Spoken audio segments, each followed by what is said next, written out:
Right, just before we crack on with this episode, just a quick word about our sponsor, KS Civils and Groundworks Limited, based in Leeds. They have over 296 years of combined experience in civil engineering and groundworks. Led by Director Carl Smith, their team is known for honesty, reliability and commitment to the highest safety and quality standards. They're proudly ISO accredited and fully CHAS Elite accredited. No matter the size of your project, KS Civils and Groundworks delivers professional, trustworthy service you can rely on. To learn more, visit kscivilsandgroundworks.co.uk. Now let's dive back into this episode. Hi, welcome back to the podcast. I normally start these podcasts off by saying I have the honour of, but tonight I really do have the honour of talking to Mick Hawkes. Not only because he was in the SAS, but because he's an ex-gunner. You know, it's not his fault he was in 40 Field. Or was it 40? It wouldn't have been 40 Field, it would have been 40 Regiment then, 40 Regiment Hammering. I don't know. And then it went off to 2-9. Whilst he served with 2-9, decided to go first selection and went. He also, afterwards, runs a company called Hawkes & Co., which I know is not the... It's like a common thing that, you know, ex-forces leave, start up a security company, but Mick's really, really specialise in rural security for farms and stuff like that, which I think is great. We'll talk about that later, how passionate he is about that. So, hi, Mick, how are you doing? Yeah, great, mate. And thanks for, especially an ex-gunner, inviting me onto the podcast. Yeah, really appreciate it. No, like I say to everyone, you know, if I couldn't get people on here, I'd be sat talking to myself and I'd get locked up because people would think I'm an idiot. And most people do think I'm an idiot anyway. Right, so we'll crack on with it. It's just the normal 5 questions that I ask everyone, which is, where did you grow up? Why did you join the military? What was it like? Why did you leave? And then what have you done since? And you're just, you know, I just know this is going to be an interesting one. So if you just want to start off by just giving us some background on yourself. So where you grew up and what took you to join the military? Yeah, but it's funny because my old man was in the military, Royal Signals, crap at. So we bounced all over Germany, went to 14 different schools. I was born with a hair lip, so in them days, having a hair lip, kids used to get a bit of a hard time, I suppose. But I was really good at football.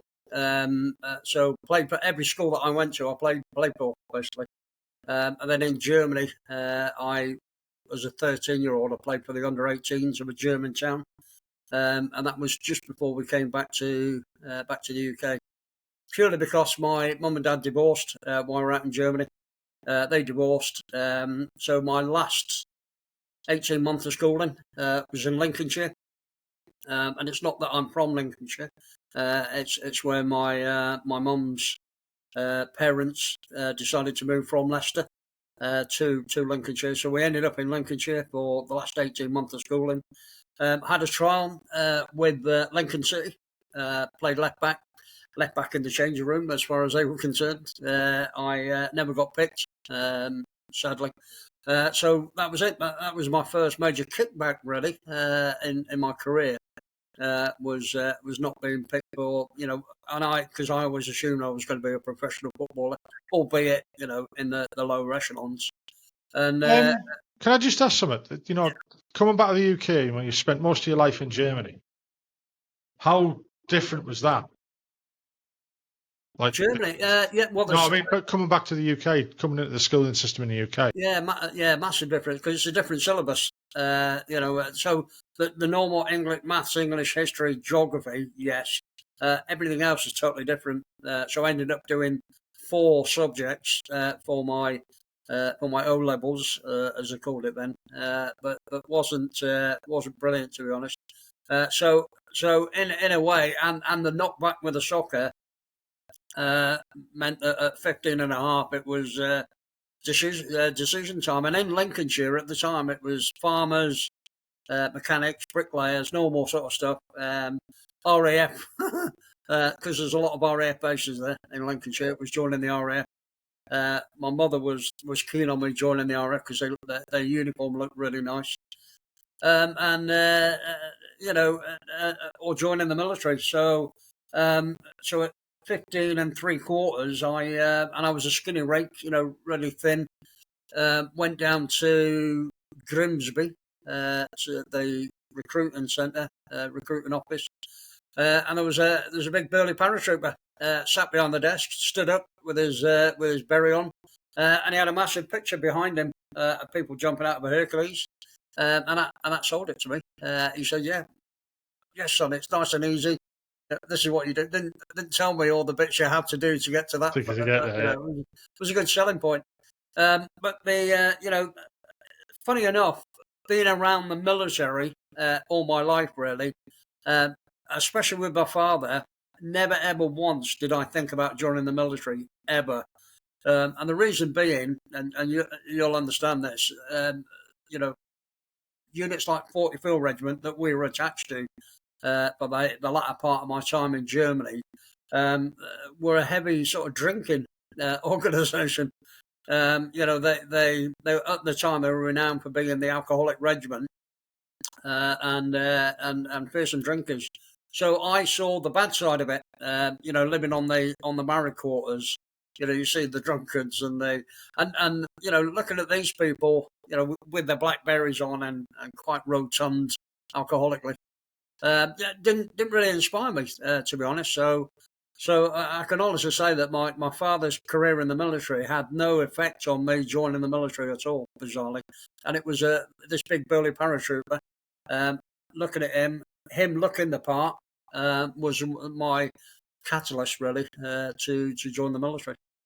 So did you actually join the Paras first then? Yeah. So joined the Parachute Regiment as a junior soldier. Went down to Aldershot. Never finished a cross-country run in my life when I was at school because my life revolved around football, ball under my arm, cross-country run, nothing to do with football, so not interested. Got down to Browning Barracks and a couple of days after getting down there, everybody had to do like a 10-mile cross-country run. And I came second on it, bizarrely, so no idea where that came from. Ended up straight into the cross-country team, which was great. Touring around to all these different units, doing the cross-country. We actually came second in the league, actually, to the Army Catering Corps. And the funny thing is driving back to Browning Barracks, pretty chuffed because we got, second on our little trophy, a person running on the, on a plastic thing but, first, apart from soccer, was my first trophy, really,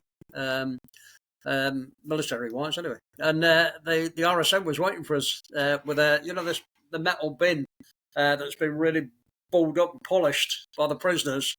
It came onto the bus before we got off, and I said, "Listen, guys, if you think coming second to the Army Catering Corps is acceptable in the Parachute Regiment, this is a bit of a learning curve for you. Put your trophies in this bin as you walk past me," and that was it. Done and dusted, So I'll brought you back down. It was a bit of a culture shock. I then joined the gymnastic platoon, so toured the country. Doing gymnastic display. I'm not a gymnast as such, but we were doing these displays where you sort of run up, jump on a trampette, do a couple of somersaults over a horse and all that sort of stuff, really. It's quite dynamic, but it was great because we were touring the country. So we did that for about 8 months, I suppose. We did the 1976 FA Cup final, Southampton Man United. Man United lost. We then went over to, before that we did Ipswich and Man United at Portman Road in Ipswich. Again, Man United lost 1-0. So we were a bit of a Man United didn't want you to go anymore. Yeah, didn't like us turning up but it's fine. And then we were straight into recruit. So at 17, it was then into recruit company. Being a junior, we joined about week 5 of the recruit thing. There was the fitter one sort of joined at week 5, and then others followed on with the next platoon, and they joined at week 3 or something. But we were up and running. Week 12 P Company. I actually found P Company quite hard because I was still really small, really thin and wiry, but got through it. 3 weeks later, we were planning or getting ready for Advanced Wales, as they called it, down in Brecon. And then just before we went there, a couple of days before, we went for a 10-mile run. Boots, denims, normal sort of red PC vest. And while we were out there, a place called Hankley Common, just outside Aldershot, the instructors decided to have a bit of fun and wanted us to do a para roll, jump off a tank burn and do a para roll. It's only about 12 foot, I suppose. Jumped off, hit a bit of sand, but unfortunately, it snapped my ankle, and you could hear it go. Because we were 5 miles outside of camp, no medical thing, no ambulance with us, so got carried back by all the troops, straight up to Cambridge Military Hospital. They manipulated the ankle into place. You're knocked out, and they manipulate it. 3 weeks later, re-X-rayed it, realised that it hadn't knitted well, so they pinned it. 8-9 months later, just slowly getting used to running again. I got called into the training major's office, and there was a doctor with him, and they suggested that because of the pin in my ankle, that it'd be unwise to parachute. So here are your options, and the options were go and join a normal infantry unit, or anything else you wanted to do, and I left the army, and the reason being is I was indoctrinated, Parachute Regiment or nothing. So left, realised that was a massive mistake, really. About 4 months later, straight back to Grimsby, rejoined, and because it had on my documents no parachuting, he said, "Listen, we've got your report here, very good from the recruit company, Parachute Regiment. Have you thought about being an army commando? Because you obviously don't have to parachute, just join being an army commando." I asked for a bit more information. It was engineers or Royal Artillery. I thought Royal Artillery, my dad was attached to them. It just seemed to be the obvious thing to do.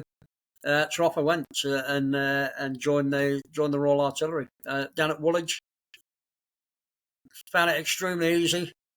I won best shot, best gym, and best recruit, which I wasn't too happy about that. Although you're winning them, and the reason being is I had a massive advantage. Sort of 14, 15 weeks of the Parachute Regiment recruit thing, and I thought I had a massive advantage. So I thought it was a bit unfair, I suppose. But they said, "Listen, you won it, so take it." I had no parents came down to watch. It was just me, went out there, and yeah, thanks, and away you go. And unfortunately, although I wanted to go to 2-9, there was only one space available, and it went to a guy whose brother was in 2-9, and he wasn't very fit, to be honest, but he got the place. And they said, "Listen, you're going to have to go to your second choice," and second choice was 40 Field Regiment, because my father was attached to them. They were based in Germany. So off I went to 40 Field Regiment for about 9-10 months, something like that. But you never fell into the culture of BOR then? Yeah. Because I've heard lots of stories where guys have been fit and wanted to go for stuff, and they've ended up in Germany in the late 70s, early 80s, mid 80s, and like we talked about earlier, that drinking culture then in Germany was.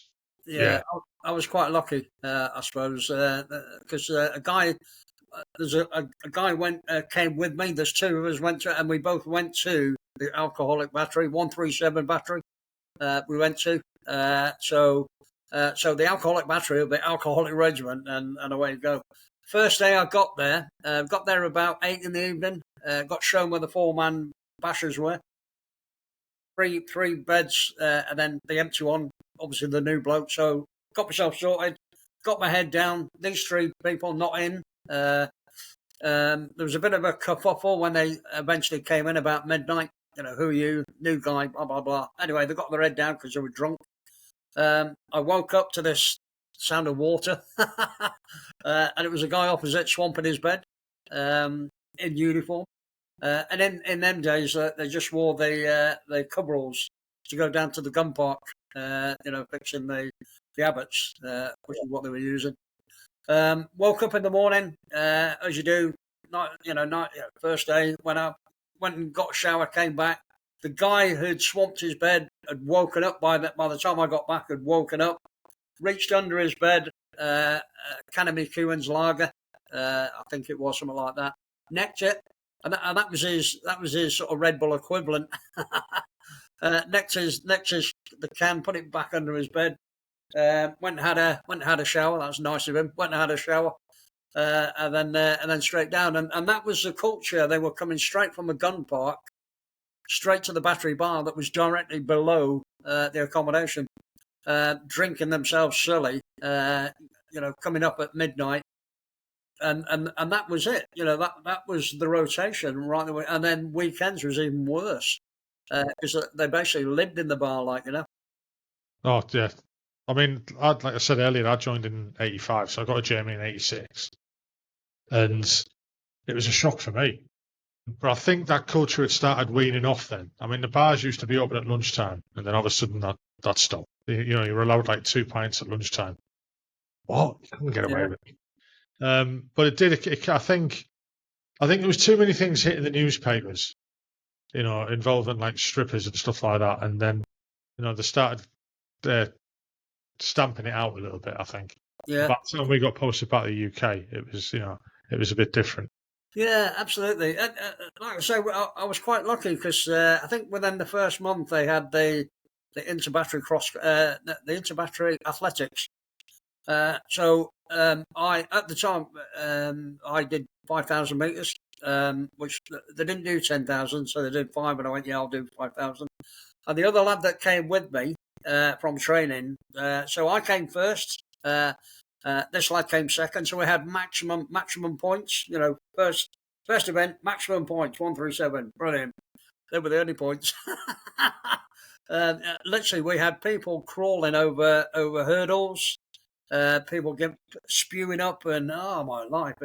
And the battery commander, a major, was a really big, jovial guy, quite rotund.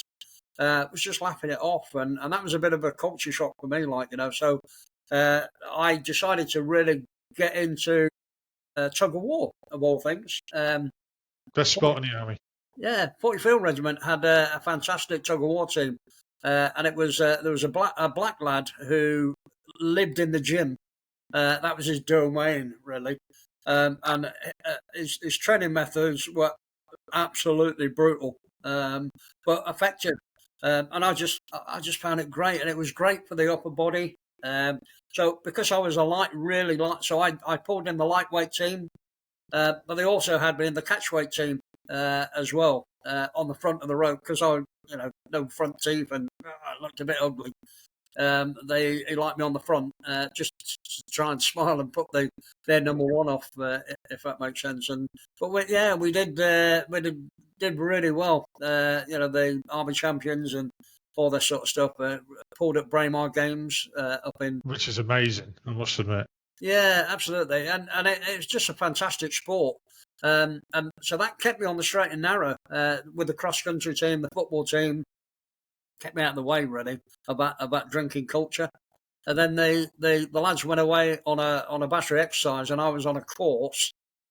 Came back from the course, and so basically I had about 5 days before they came back, and I quickly put in for 2.9 before they got back, and then as they came back, 2.9 then came through and said, "Yeah, you're leaving." So it was really a quick packing of my kit and gone.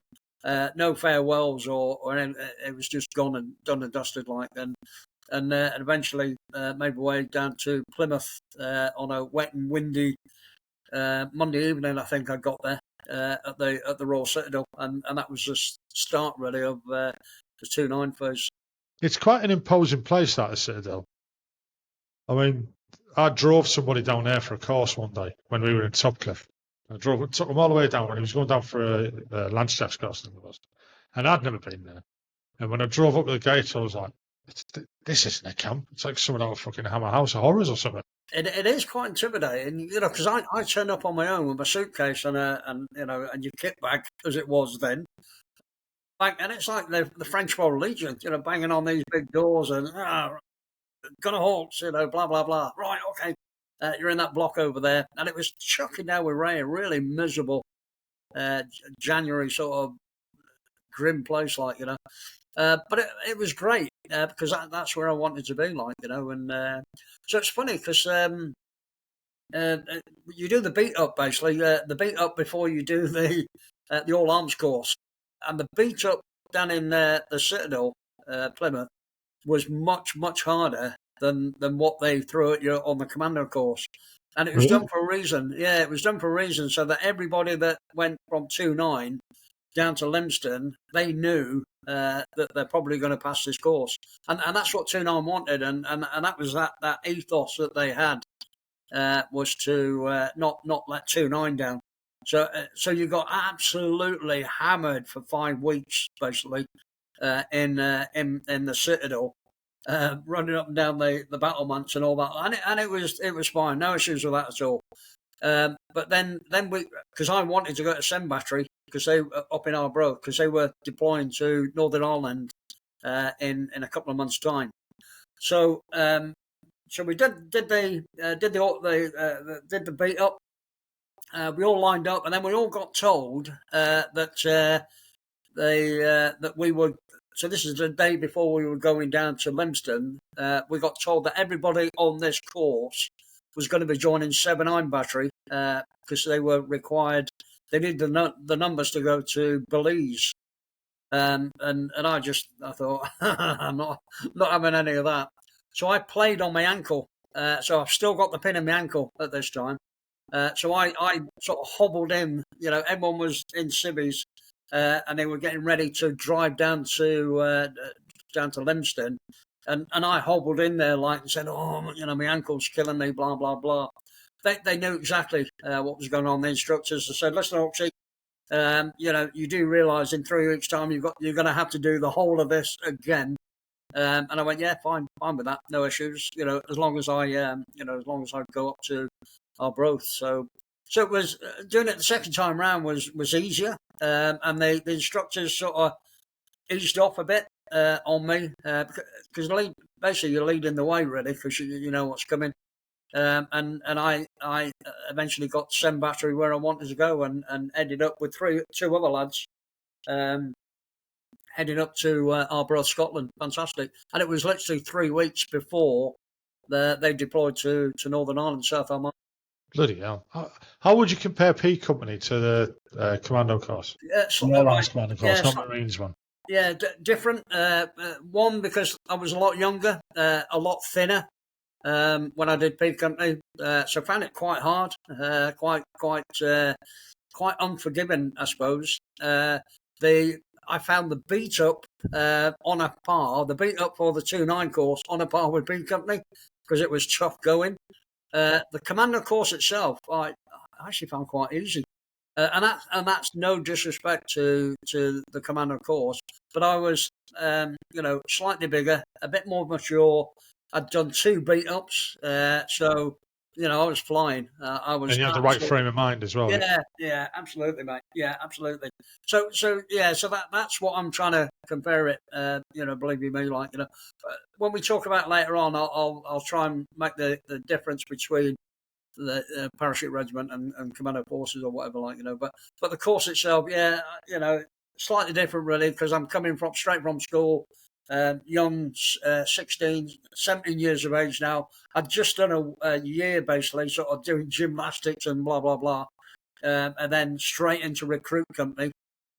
So that routine that you go through, then hitting P Company. Yeah, some of the things on P Company were okay.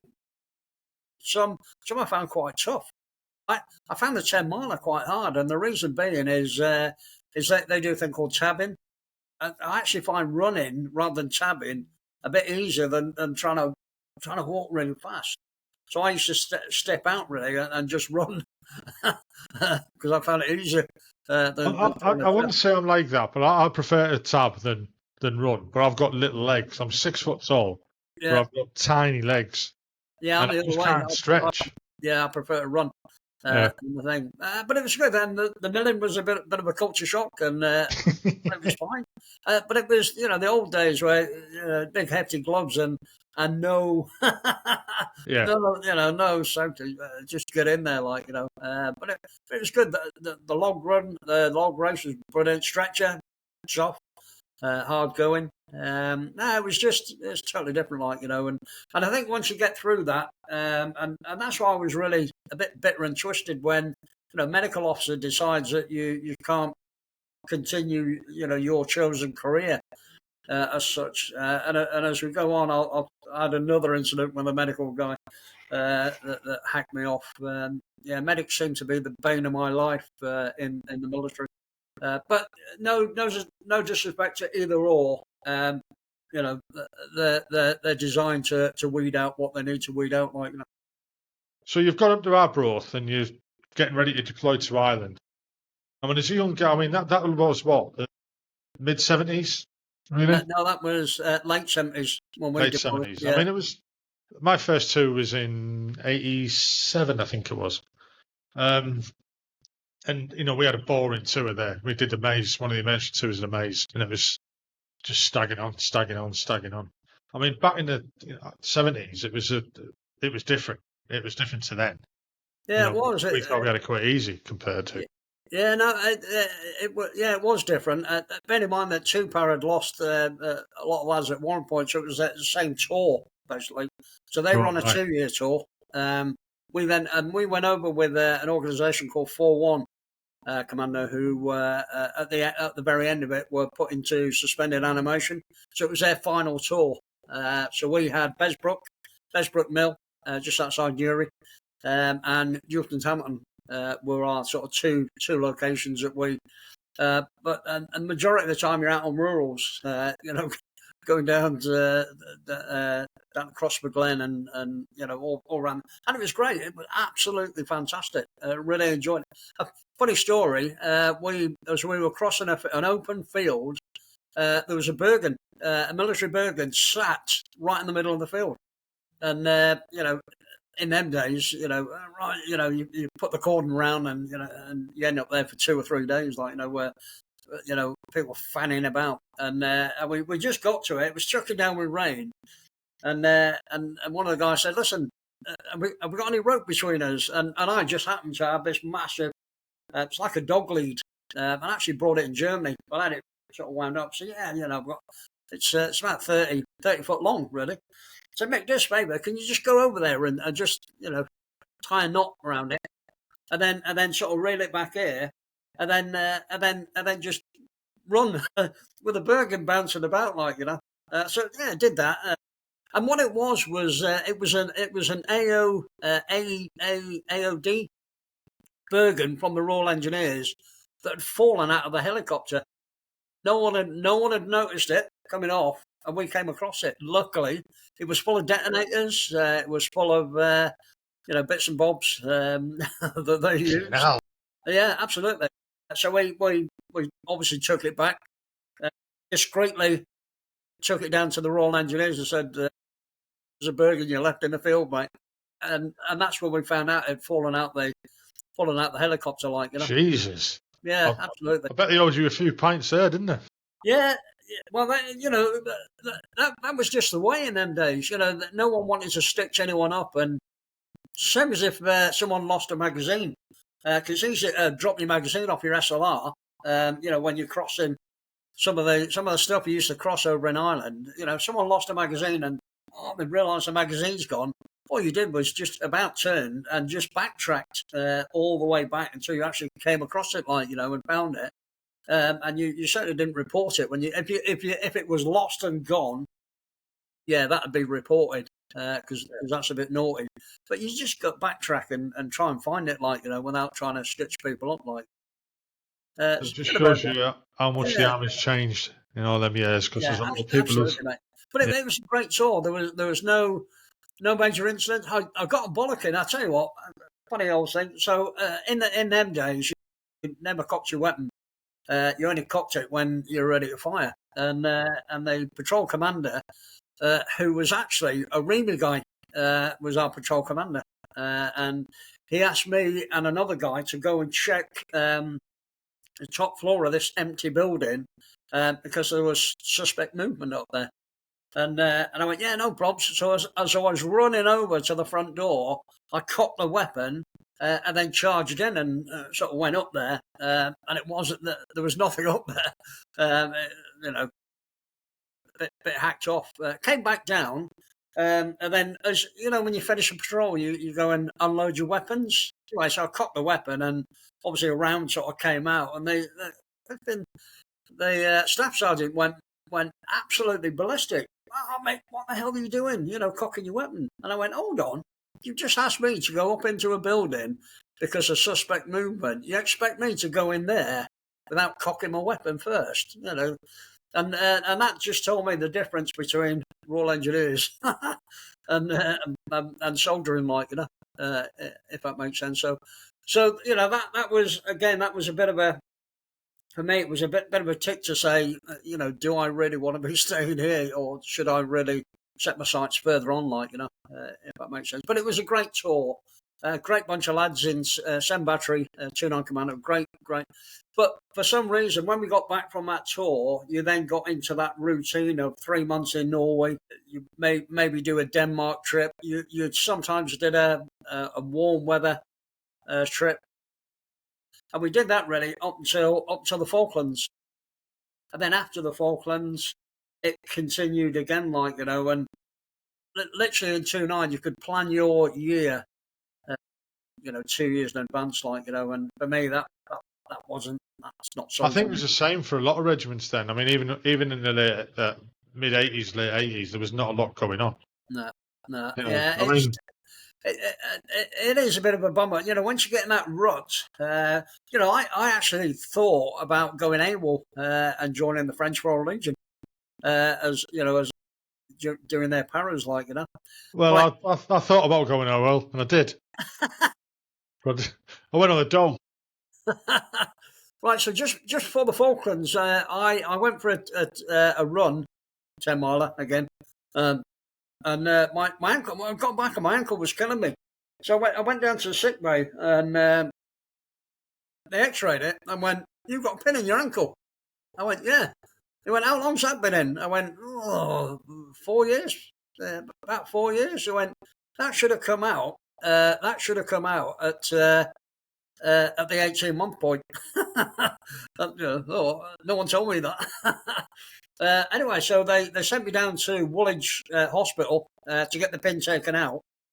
So this was in the September of 81. So I went down there to get the pin taken out, and they couldn't get it out, buried it deeper. And then when I came to, they said, "Listen, we couldn't get it out, so it's in for life, basically." Okay, fair one. What about this pain? Listen, you're going to have, forever now. You're going to get the symptoms of stiff ankle and blah blah blah. It's just one of them things. You just get on with it, and again, just crack on with it. And then so when we did the Falklands, because I was on the OPs, we did that tab jump across with the 4-5 Commando.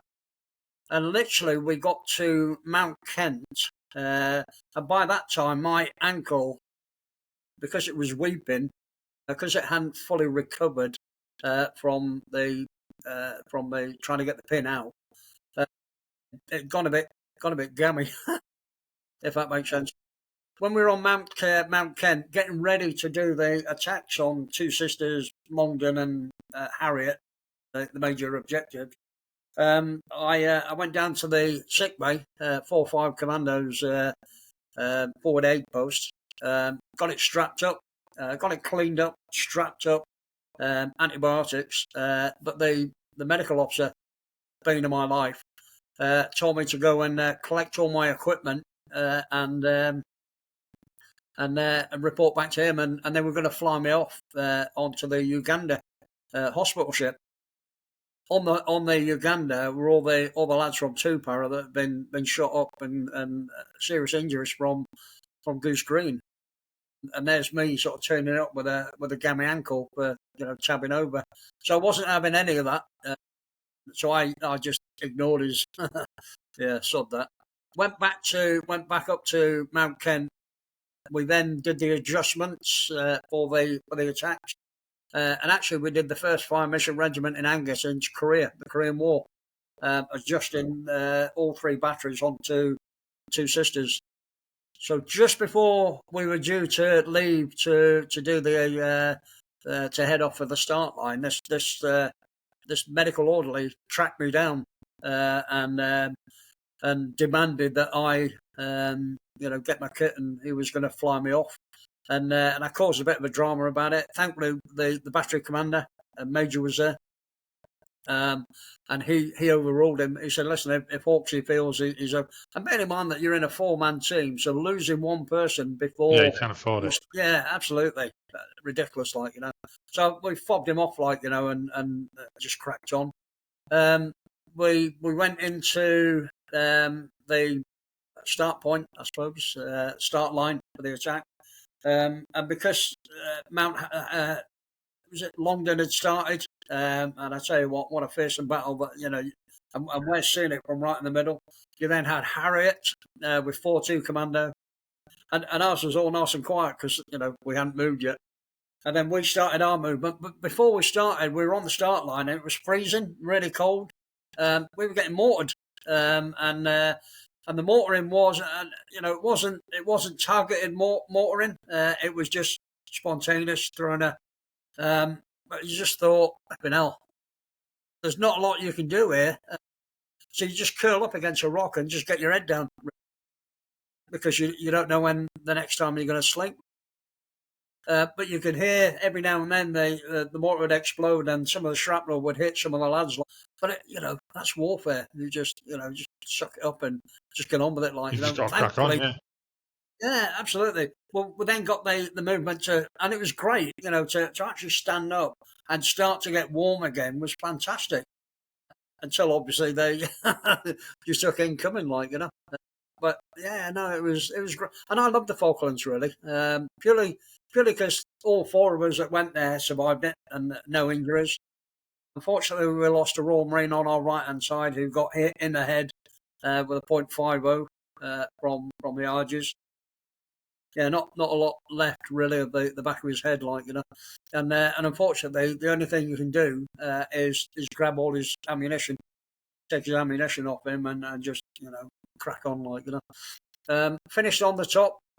Then and someone asked me this about morality sort of question, but we started hammering the Arges as they were retreating back to Stanley, and it was like a. It was like a duck shoot, really, because you were just hammering them all the way back, and just taking them out. But someone always said, yeah, but they're retreating, No, they're just moving. Yeah, but they're retreating. They're not surrendering, because our next objective was Sapper Hill, and Sapper Hill would have been an absolute nightmare because it was on flat ground all the way to get there, and it was the last high feature before you got into Stanley. So it would have been really well guarded. And as it happened, when we actually got there after they'd surrendered, we were looking at them and we thought, yeah, we would have lost quite a few people taking this position, So killing these Arges as they're firing down on them, taking them out basically, was the right thing to do. You know what I mean? Because they hadn't surrendered. I don't think people realise. I mean, obviously the Falklands was a long time ago. And I never realised what it was like down there until we went down there on exercise. And I made the mistake of volunteering. You never volunteer. They said, right, does anyone want to do a battlefield tour? And we were like, yeah, that sounds great. Expecting to Land Rover, whatever. Nah, fucking you're walking all the way around it. Yeah. And they took us to Longdon and places like that, and Mount Kent and everything. And the guy who was doing the tour with us had been in the Falklands. And he showed us where the battlefields were, and I was awestruck that how the fuck he's did it. I don't know, that and this and the hills and the He's had no cover or fuck all. You know, Yeah. it was amazing.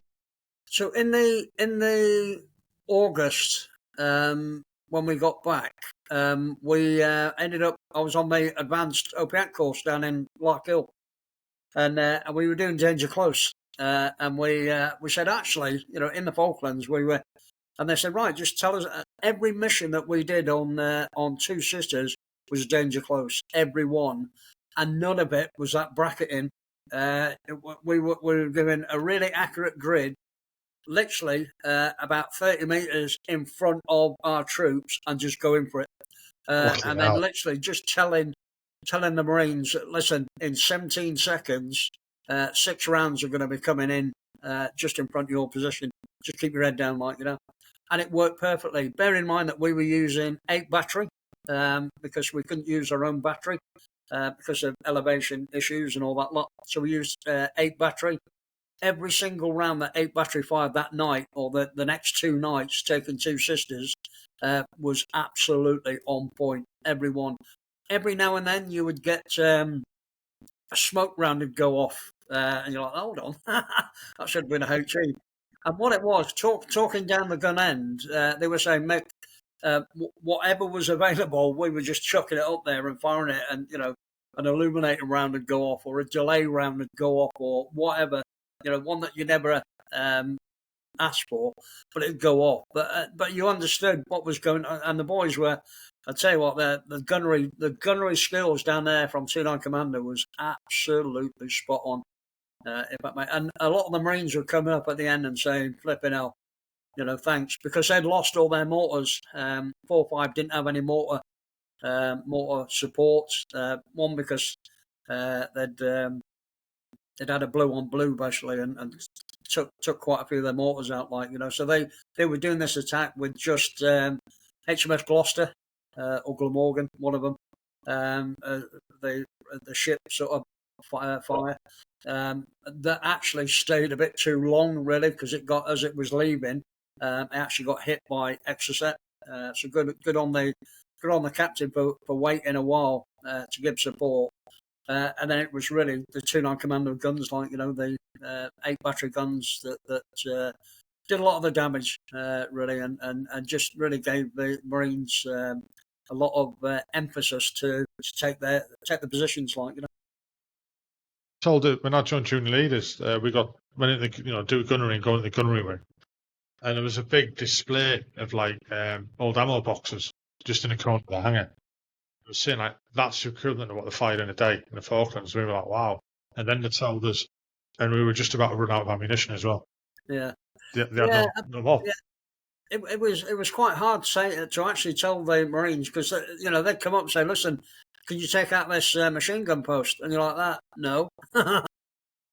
Artillery is an area weapon, mate. You know, if you want to take that out, get your anti-tank weapons and take it out, like, you know. But unfortunately, we can't waste ammunition trying to hit a machine gun post, like, you know. So yeah, you having to be quite pragmatic and quite brutal, really. Saying, "Listen, no, we're not going to fire on that," like, you know. But yeah, no, it went well, and like I say, a lot of the Marines came up and were very thankful at the end of it, like, you know. What was it like coming back then to Baldwin again? Really? Yes, right. So ankle, really, really bad. So we came back on the Canberra. Yeah, came back on the Canberra. 10 days, I was in the hospital. The doctor said, "What the hell?" You know, shouldn't have been allowed to. Anyway, so because it'd gone really manky by then, so it was 10 days in the hospital. So everyone else is on the lash. You're in the hospital ward with your leg up, just getting pumped with antibiotics, like, you know. Would I have done that? Yeah, absolutely. It's not often that a young lad gets an opportunity, really, to do a proper, and it was proper warfare. You know what I mean? It was map compass, fixed bayonets, and just get on with it, like, you know. So yeah, I loved it. I loved it. A lot of really good people lost down there, but what was achieved by the British military was just phenomenal, like, you know. And I've got no disrespect for the Argentinians. I thought they did as well as they could do.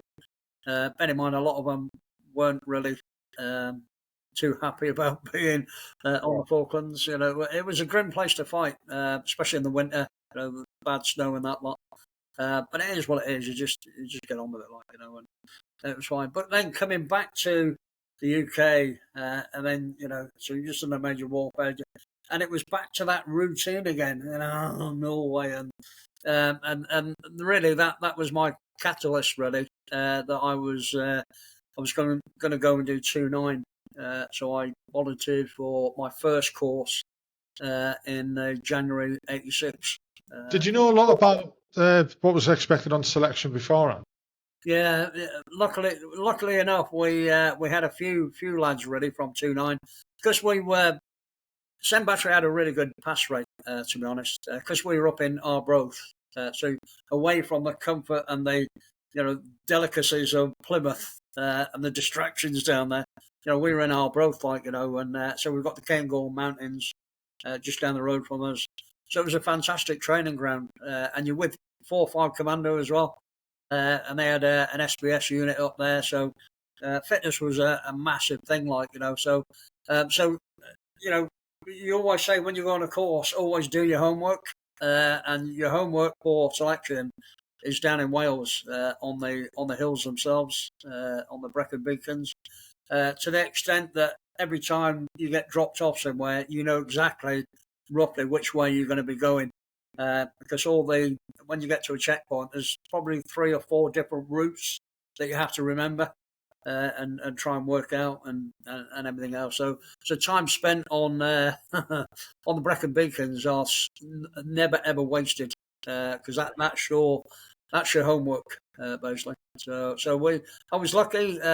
Sem Battery as well were really cool about lending us a couple or 3 of us maybe going down to Wales in a Land Rover. Borrowed the Land Rover for 3 weeks, and just spent 3 weeks really just running up and down the routes. It was great. It was good preparation. And one of my things was running up and down stairs, and because it's easy to do, I suppose.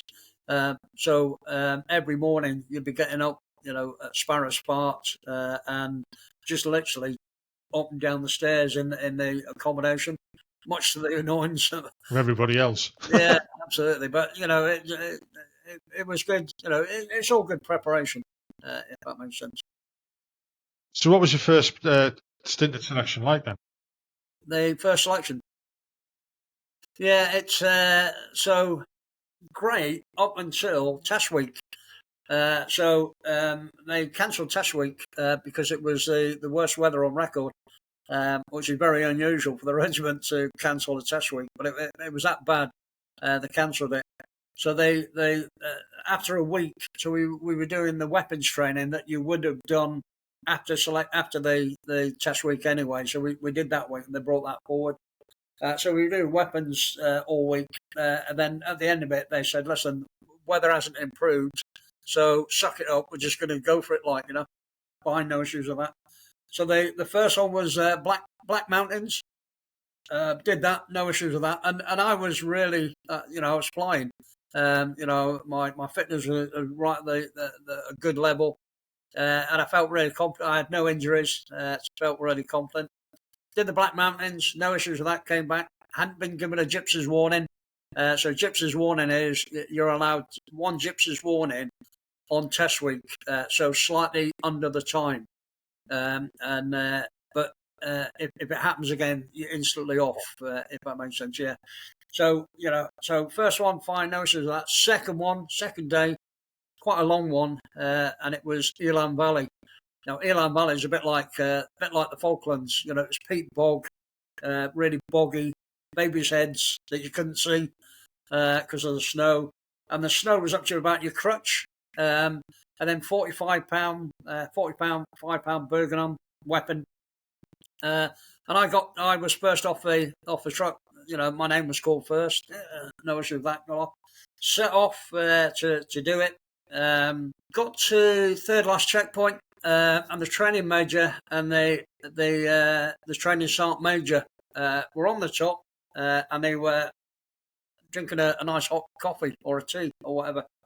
And I came up, looking a bit worse for wear, I suppose. But I got up there, and they said, "Listen, Hawksy, take your burden off and go and get a cup of coffee from the tea." And I thought that was a test, to be honest. I thought, if I say yeah, they're going to fail me because all things are going through your head. So I refuse that really sound advice. So cracked on. I'm fine. Yeah, no, cool. Anyway, so they give me a dirty look, And anyway, so I shot off. All I can remember is heading up to the second last checkpoint. Second last checkpoint, or the last checkpoint before you actually go back down the hill to the finish point, and you can see the finish point as you're going up. So I'm going to get to this checkpoint, and it's all downhill. Fantastic. I then woke up in a helicopter, and I'm next minute I'm in the sick bay back in Hereford. Wondering what the hell's gone on here, And anyway, the training major came in and said, "Unfortunately, Hawksy, that's you off the course." The medical doctor has deemed it unwise for you to go out the following day. So for you, selection's finished. They wrote a fantastic report. Mick Hawkes, we'd like him to come back. We're inviting him to come back on the next course.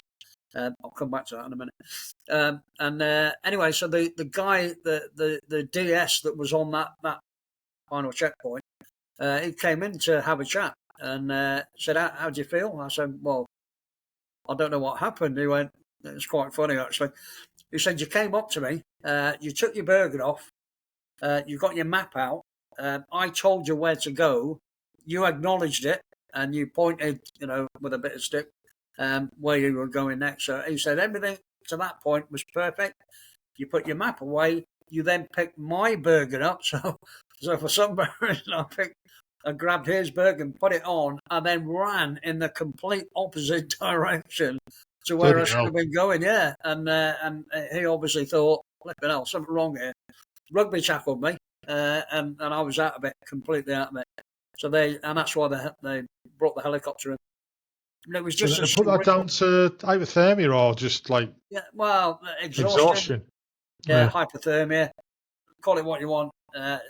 Just basically just bollocks and out of it, if that makes sense. And so really, and it's the worst feeling in the world to be told you failed, because a lot of people that go on selection, it's generally their sort of last picture of staying in the army, if that makes, because they're bored.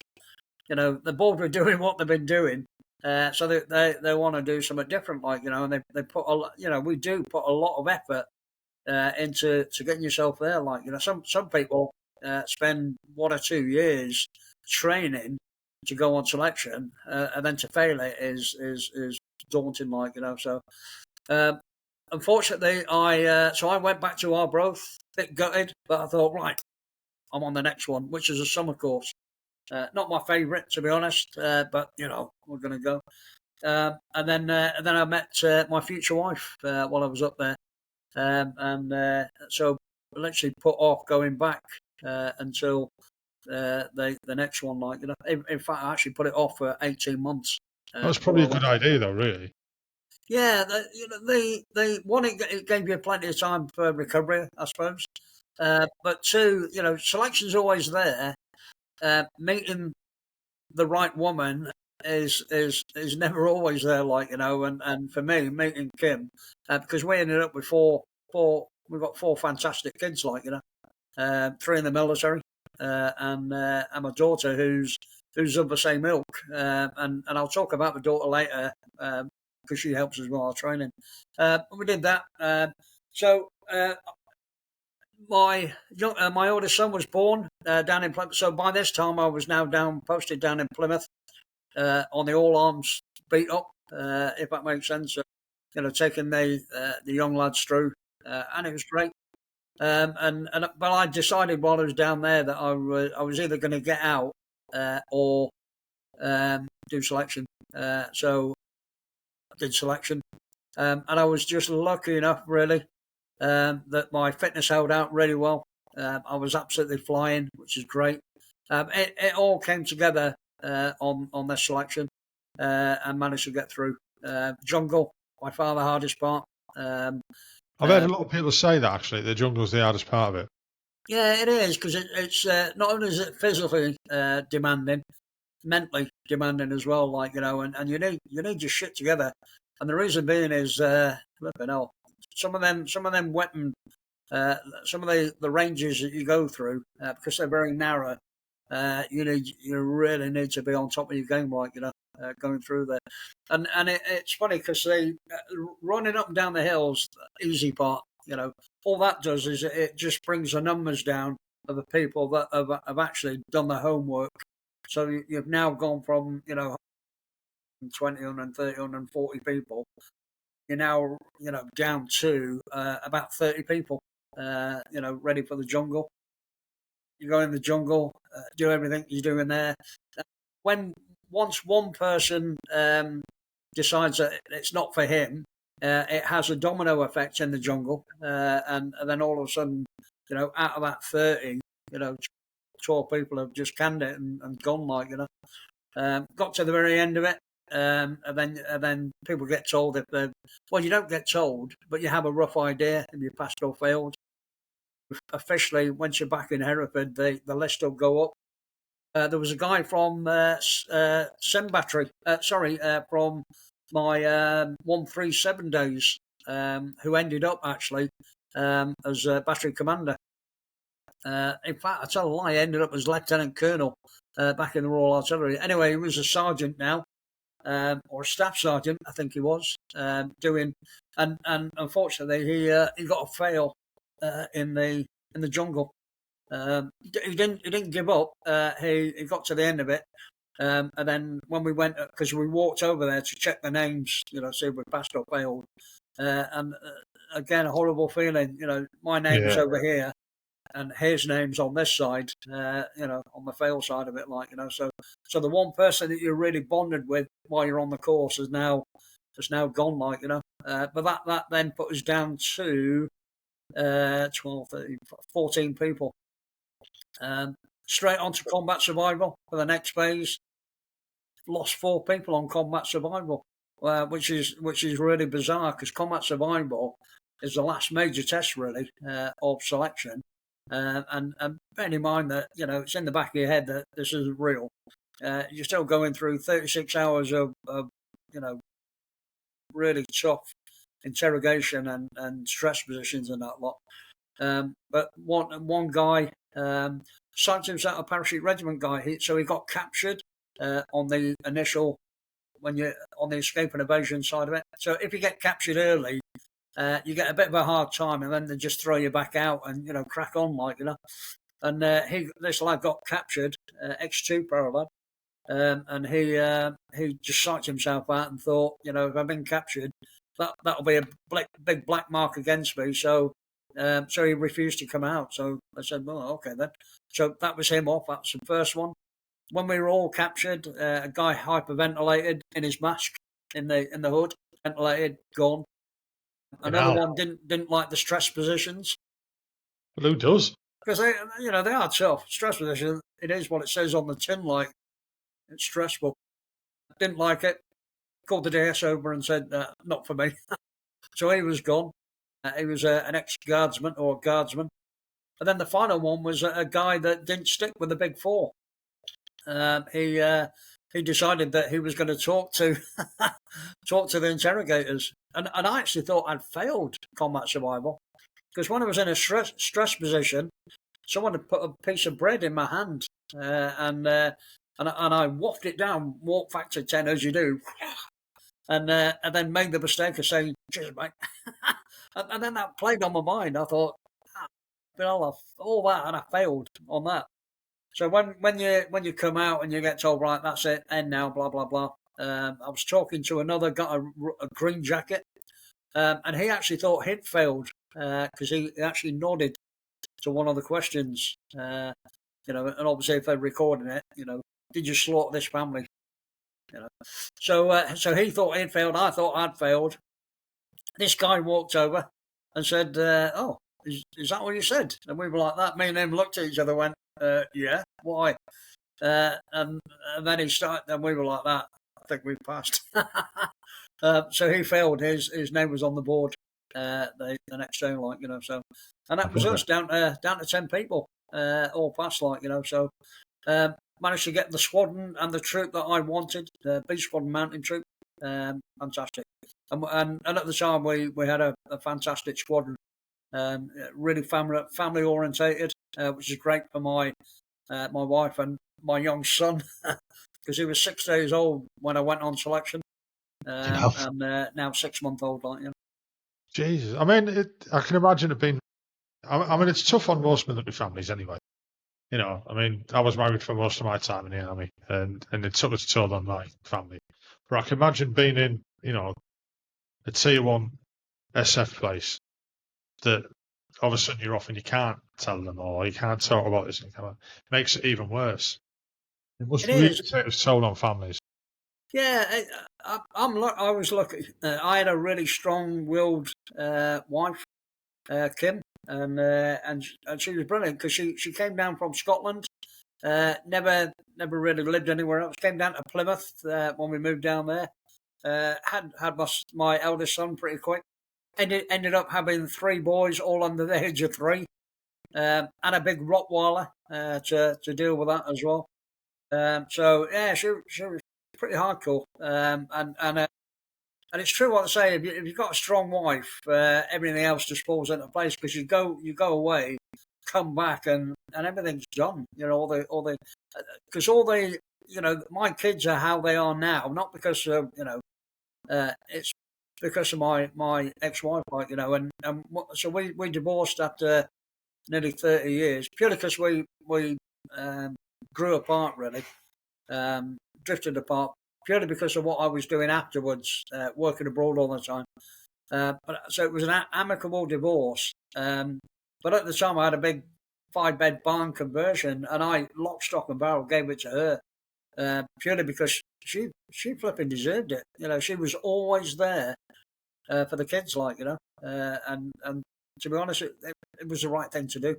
Yeah, I get that, and you know, kudos to you for it as well. Yeah, they do the wives. I don't think they get as much recognition as they actually need. Or should they get. don't, and actually they should do, because you know, they're the ones that actually keep it all together. And this is all mentioned in the book that we're sort of writing at the moment. That family thing. Everyone just thinks of the SAS as, you know, these killing machines that, you know, jump through windows. Actually, there's a lot more to it than that. You know, it's the family life and all that sort of stuff. There was some, and this afterwards when I realised I felt so fucking stupid. So I was talking to one of the guys the other week, and I was interviewing him, Colin. And I said, you know, what was it like after you got your training? You got your squadron and this, that. He goes, to be honest, he goes, it was starting to get a bit boring, sweeping the hangar and doing vehicle maintenance. And I was like, what? And then I thought, hang on a minute, fucking who else is going to do it? You know, I just, for some reason, I had this like kind of mental block, or I'd not have the idea that even though you've passed the course and you're the elite soldiers, you're still soldiers, and still you've got to stand on a gate, you've got to do vehicle maintenance, you've got to sweep, you've got to do areas, and I'm like, the fucking SAS don't do areas. Well, we were I was quite lucky because I went to mountain troop, so and we were preparing to do a big exercise over in New Zealand. So within 2 or 3 months of joining the squadron, you're getting ready for doing all your climbing stuff, getting ready for, you know, New Zealand and working with the New Zealand SAS, like, you know. So it was pretty full on, if that makes sense. It's only when you come back and you're on the SP team, the anti-terrorism side of it, that it gets boring. And you're cleaning up the hangar or whatever, like, you know. But apart from that, you know, it can be pretty full on. If you're not on operations, you're on training, you're doing your med course, you're doing your DEMS course, you know, you're on your climbing courses, skiing, whatever, like, you know. Yeah, we were quite lucky. You know, we were really full onto it, like, you know. But when you're on the anti-terrorist team, you're there in support of what the lads are doing over in Northern Ireland, because we've always got a troop over in Ireland. So you end up 10 of you are sort of trained up to act as to go over there to support them. And they were good. So we did 2 or 3 of these quick sort of reaction things where you get called over on and then come back and blah, blah, blah. And that's where I thought, I like this island bit because it was now different, from doing Green Army type Northern Ireland where you're walking around in uniform. Yeah, I wanted to do something different, so I volunteered to do the 14 course, as it was called then. And what happens is the regiment put 4 people, so each squadron puts 1 bloke on every course, and they run 2 courses a year. It's a 6-month course, surveillance, close target recce, and close quarter battle. They're the 3. Oh, and the driving, of course. So they're the main elements of doing the deck course, And I read a book called The Operative. The Operator. The Operator, sorry, yeah. Yeah, fucking hell. Fuck that course, mate. Jesus. Well, we're actually quite lucky because we don't. They used to do a thing called Camp 1. Camp 1 was their bit where they whittle all their people down, so that they really do mess people about, Yeah. And so they put us on there, and the way we integrate into people is the cover story is that we failed the last course, so we're now coming back for a second course. So all these people think that a bunch of wasters, but it gets us off Camp 1, if that makes sense. So you join really at the very end of Camp 1 when they're doing the driver assessments and the navigation assessments, mobile navigation, and you seamlessly sort of join in, But you've got to wear combat jackets, so you've got to detone all your SAS stuff, and because you're not allowed to tell people what backgrounds you are, or you've got to keep that fairly secret, And your name, you can change your names. I thought that was a load of bollocks, because a lot of people that I met afterwards, they went, right, Steve. They went, oh, mate, yeah, my name's not Steve, by the way. And I've been calling you Steve for the last 2 years, but, Anyway, Mick, yeah, I'm Mick. I wasn't going to change that, but it was a great course, really.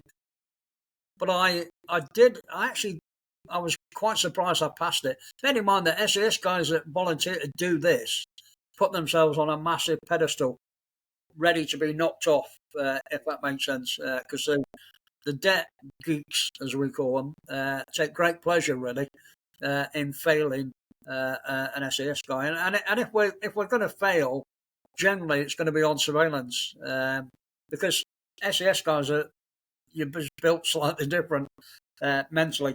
You're a bit Robocop-ish, if that makes sense. When you're doing surveillance, you want to get behind the target and hope that he, does something so you can flipping sort him out, but that's surveillance people. They like to be in the distance and doing it all proper. So I actually thought I'd failed the course because every time we used to do the surveillance, so the close target recce and the CQB is our bread and butter. So it's not a big issue. Surveillance slightly different because you're learning a new skill, blah blah blah. So every time, so when you do an exercise, a serial as they call it, they used to bring the target in. So the person you've been following, they'll bring him in for the debriefing. Let's hear what the target saw, which is great. It's a good learning thing, But it seemed to be every time we did it, it was Mick. When you got out your car and Mick and Mick, and I looked around and thought, am I the only one on this course? What's going on here? Anyway, this went on for the whole course, and at the end of it, we got told we'd passed, and we were down to 12 people, 13 people, I think, passed the course.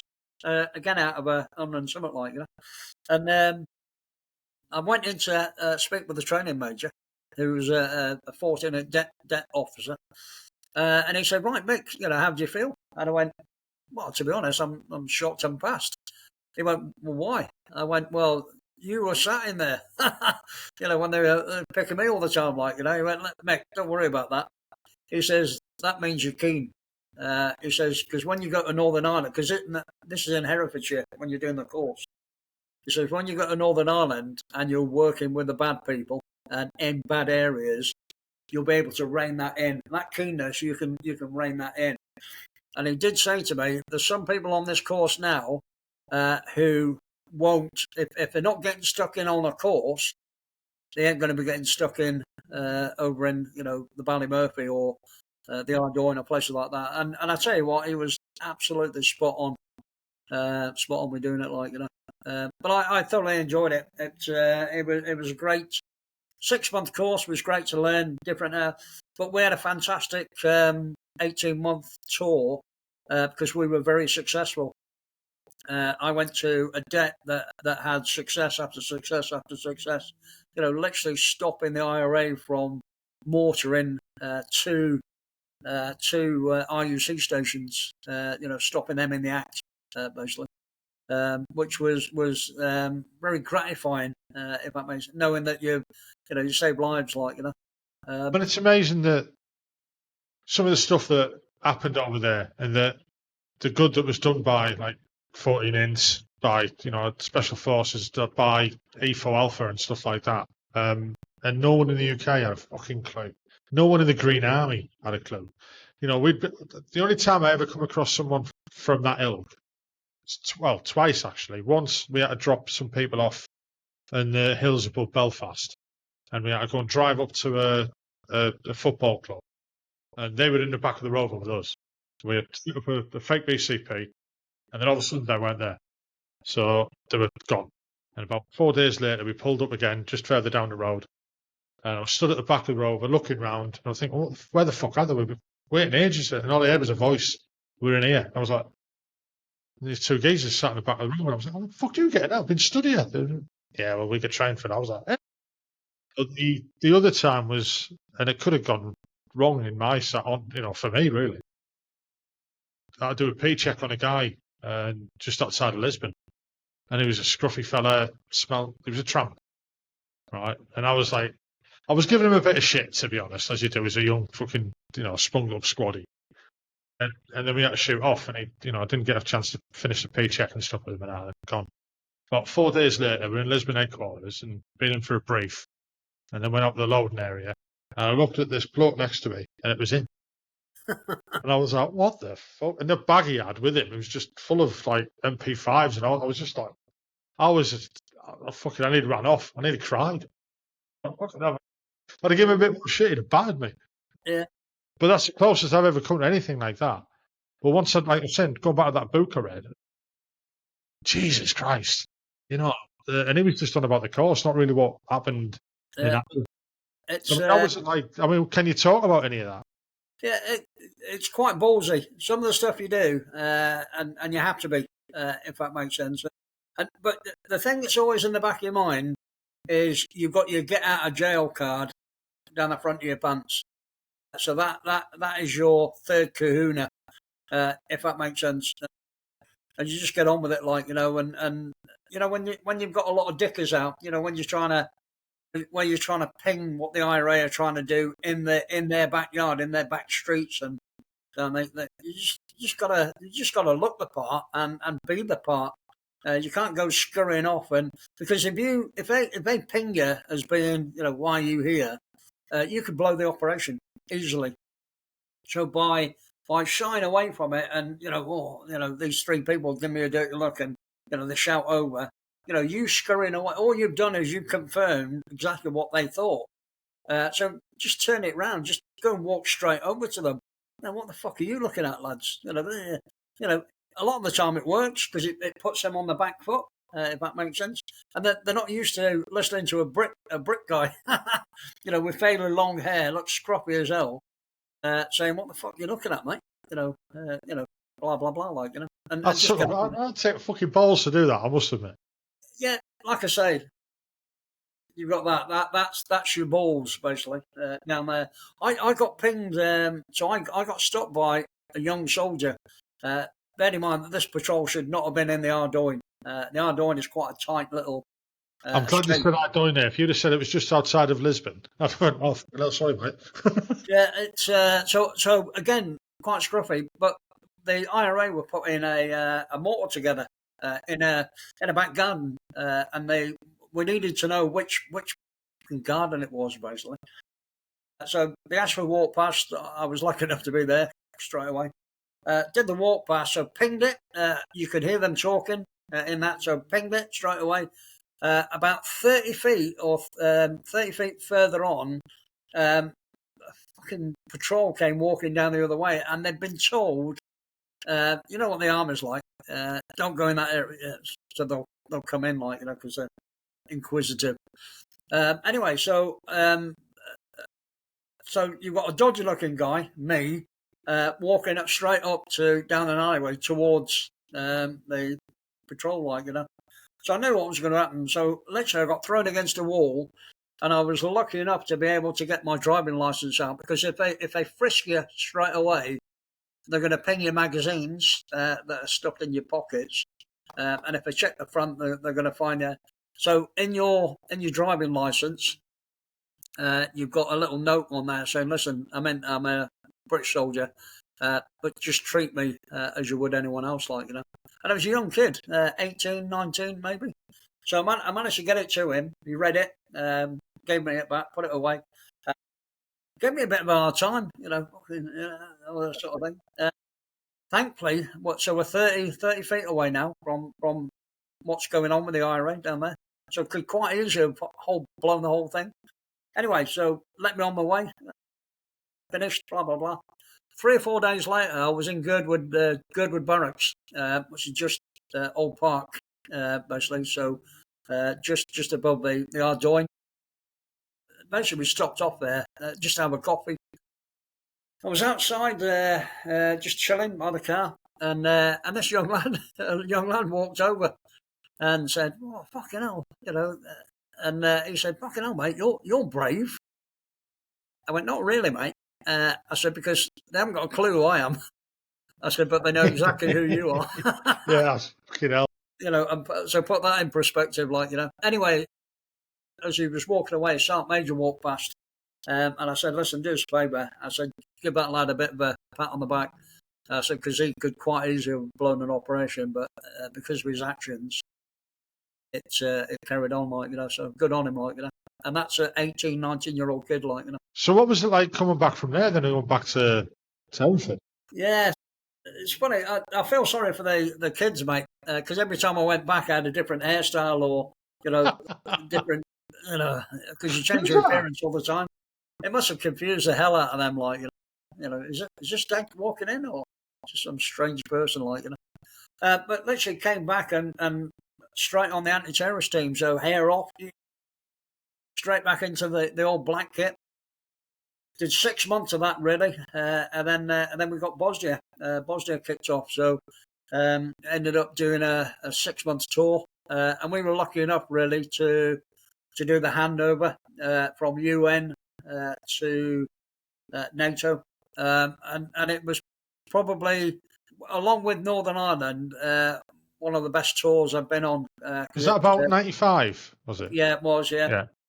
That was on Mount Igman then. Yeah. Yeah, it's quite challenging to be honest, and some of the stuff again really ballsy because the SAS don't look like UN.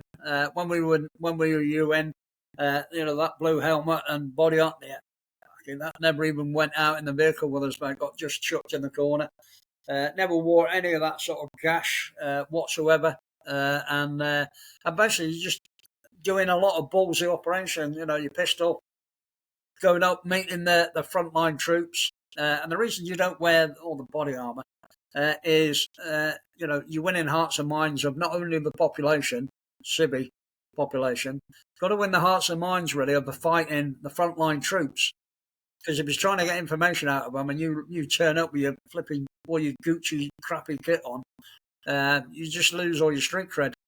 So we used to, as they dress how they were, basically, and that way you can just sit down and have a coffee with them and chinwag and just get a bit more out of them because they feel more relaxed, rather than talking to people that are there sort of big helmets on and body armour and all that sort of stuff. So it's quite ballsy. Weirdly, I've experienced something like that. I was out on the tour in '95 when I was with 19 Regiment. I was attached to 19 Regiment. We went out as medics. God, no, I was supposed to go out as a signal, but ended up being ambulance commander. And then obviously midway through, we took the blueberries off, or the light blueberries, and put our not berries on, and painted the vehicles. Overnight, wasn't it? Yeah. Trying to brush the snow off and paint a 432 was interesting. But a couple of days later, we drove down into Sarajevo from Mount Igman to go to the TV2 building. No, we were dropping the guy for the dentist, actually, going down to the French camp. And you used to have to come, when you come down Igman, you went off it and then through a Serb checkpoint, around the outskirts of the airport, and then through another checkpoint. And every time we used to go down, we'd get a load of shit off the Serbs. But the UN, blah, blah, blah, these fucking point guns as and all sorts. You just got used to it. But this day we drove down in a green vehicle with no helmet on, and no berets, and no fucking UN badges, and they kind of stepped back. They weren't sure. The upside for me was that when we got the French camp to drop this guy off, French guys thought we were special forces, so they took us in the officers' mess for lunch. So I mean, I kind of get what you're saying there, but I mean, Bosnia was a very strange place. Yeah, it was so beautiful, and the people were lovely, and they were. Yeah. But it was just, it was fucking we mental. found it quite challenging because we were working with up in Bihać really, and General Dadakovic 5 Corps, quite hardcore organisation, because they'd held out really well, so dealing with them and this, that, and the other. But we were on they called it JCO, Joint Commission Observers, JCO, and what it is they most people, UN people know that SAS, but a lot of other people don't. You're part of the UN, and we had a load of Danish people that we were supposedly working under, because they're all Danish officers. Never went to any of their briefings. Never listened to what they, we're off out. We'll give you a shout when we get back. And you just get on and do it yourself, and a little crappy old Land Rover, 2 of you in it, and away you go, and the other 2 would go off somewhere else, and as long as you're keeping communications, and you get a lot done because you're not following the UN mandate.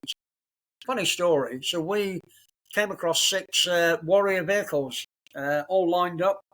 And it was me and a lad called Billy Billingham. So me and Billy turned up in a crappy old Land Rover, and not looking like UN at all. And the White Warriors vehicles, and they were from the LI, 2LI. They were Geordies from 2LI. And anyway, so me and Billy walked over, and what you doing, lads? Why you here? And what they said was they were trying to get up into the high ground, which was actually controlled by the Muslims, because there'd been a report of Serbian troops being massacred up there. I don't hear the sign. And we said, well, why don't you just get up there? They went, well, we can't. Why? And literally, there was 2 old Muslims in deck chairs, with AK-47 across and they had 2 big oil drums and a bit of wood over the top, and they were stopping 6 warriors from getting up this track. Anyway, me and Billy looked at each other. Yeah, really. Walked over, kicked the cans over, threatened the two boys with the AKs, and jumped in the Land Rover, drove up and said, listen, just follow us up, So got up there, and it was, I think, 12, 14, 15 Serbian troops had been executed up there, basically, and were in a shallow grave that they found. So anyway, so we got talking I said, listen, guys, just a matter of interest, how long have you been down there? 5 days, or 4 days, something like that. Sat there all that time, and we were like that, really? Fucking hell. Yeah, you know what I mean? And that was the UN for you. We can't operate like that. The general in Sarajevo wants the regiment guys to be his eyes and ears. So just get on with it. Just use your discretion as such, but just get the job done, I understand you had another interesting incident in Bosnia as well. Yeah, mean old Billy. I pride myself. I just got back from Ireland and then done 6 months on the anti-terrorist team. But I pride myself on being really good situationally aware, because you certainly have to be over in Northern Ireland. And me and Billy literally went down. We were setting up a meeting just before the handover from UN to NATO, about a week before, 2 weeks before. And literally, we had to go down there, set up a meeting between Dedarkovic and a Serbian general, and it was not a biggie meeting. It was just they had to agree on troop movements so that they could draw the map up, ready for the official ceasefire, if that makes sense. So me and Billy went down there the day before, and it was in a place called Sansky Mosque, in a bit outside of it, and it was in no man's land. So you had about 2 kilometres of no man's land, and right in the middle of it was going to be this meeting. So me and Billy did the briefing, the recce day before. Had a chat with the frontline troops of the Serbs. Seemed quite friendly enough. Anyway, we don't look like UN, so quite happy.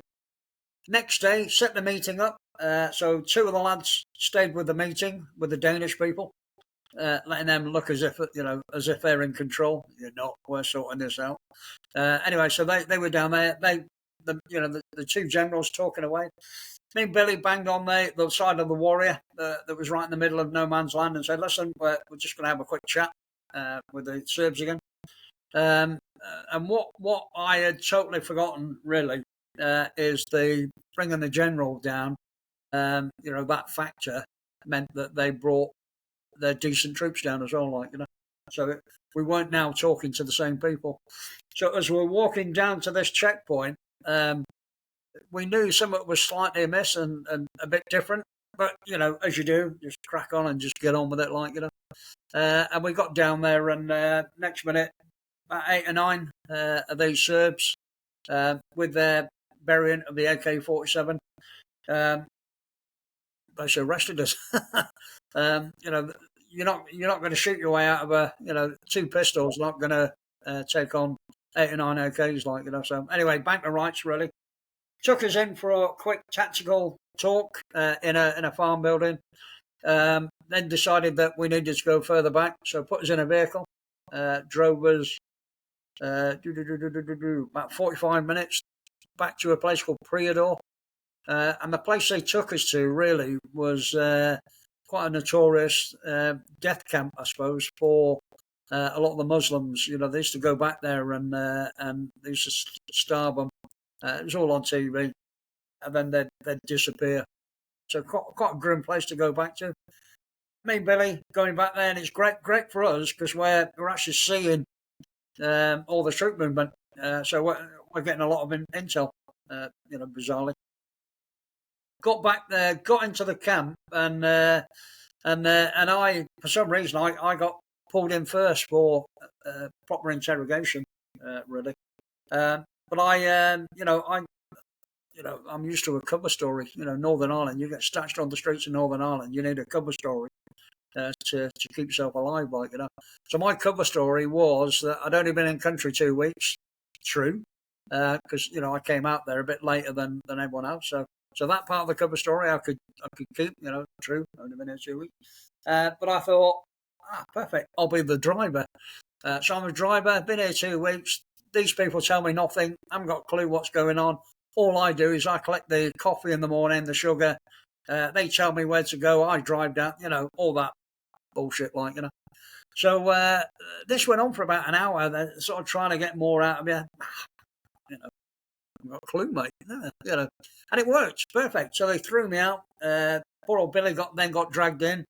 Now, when we had the first initial talk back down the other place, Billy had tried to speak a bit of Serbo-Croat because he'd been on a Serbo-Croat course. It's a 2-month course or whatever, So they just put 2 and 2 together and just thought, this is the interesting person. And Mr. Thicky outside the driver, we'll forget about him. So Billy was in there for about an hour, came out, both sat in the both sat. Now I was getting a bit of a hard time outside, by these Serbs. Small amount of kicking, being threatened with a knife, a bayonet, the AK being pointed at you, but nothing that you wouldn't expect if you get captured. So just suck it up and just get on with it, Billy then got dragged in for a second interrogation. I thought, okay, then they must have forgotten about me. And then Billy was in and out. Sometimes he'd be in there for half an hour, he'd be out 20 minutes, an hour again. But he went through 4 or 5 times, and I was just left outside to the, for a bit of sport for these twats outside. A bit of a hard time, I suppose. And anyway, we finally got together, fairly close together, and Billy sort of leant over and went, "Flipping hell, mate, what did you tell him, mate?" I said, "Sorry, mate, but I just told him I'm the driver." Billy looked at me and went, "Yeah, but I'm the driver." Lose you lose, mate. While this was going on, they obviously realised that we'd been captured. General Smith, who was down in Sarajevo, literally said, "Don't worry about it. Go straight into the meeting, arrest the Serb general, give him a sat phone, and tell him that we want our 2 blokes back." And that's exactly what they did. So could have caused a bit of a diplomatic incident, if that makes sense. The Danish were not happy. The other 2 lads walking in there saying, "Meeting's over, you're under arrest." The old Danish UN people. Oh yeah. Panicking that lot. But yeah, he rang up their frontline troops, got us released. About an hour and 20 minutes later, got driven back, handed our weapons, our maps that were all sterile. What we think, because we spooked them, because we didn't look UN, we think we might have spooked them. And what had happened was they were obviously trying to get out of us, that we were obviously not normal UN, so we must be something else, But yeah, me and Billy didn't give them anything, So, but anyway, me and Billy walking back now, sort of tapped on the Warrior. "Yeah, we're back, mate." The 2 LA lads sort of, shaking their head, what the hell?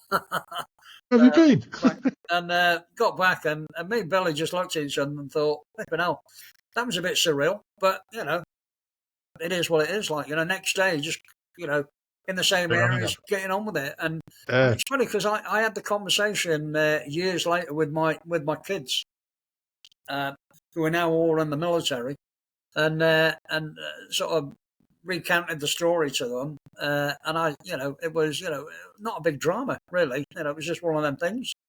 And they all looked at each other and went, "Yeah, that is a bit of a drama, Dad." But, it wasn't. And it's quite funny because the only people that knew that we'd been captured were the other 2 lads on the patrol, the squadron commander, maybe one other person, and the general, and maybe 1 or 2 other people. And that was it. Kept very, very low key. Billy Billingham, then, when he was doing that Who Dares Wins, alluded to the fact that when they were doing combat survival on the TV course, that he recounted the story, really, that he'd been captured and blah, blah, blah.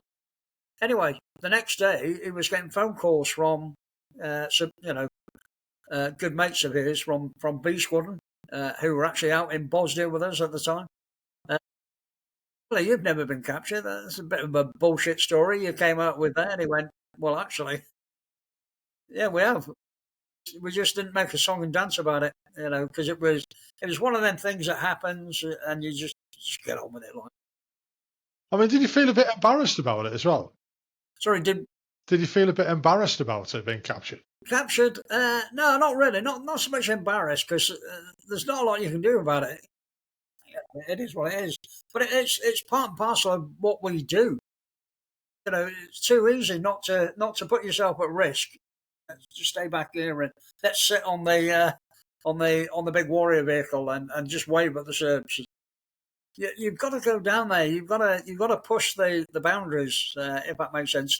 Because you're the eyes and ears of a general who is completely blinkered, really, or blind to what the UN are doing, because he's not getting real information back.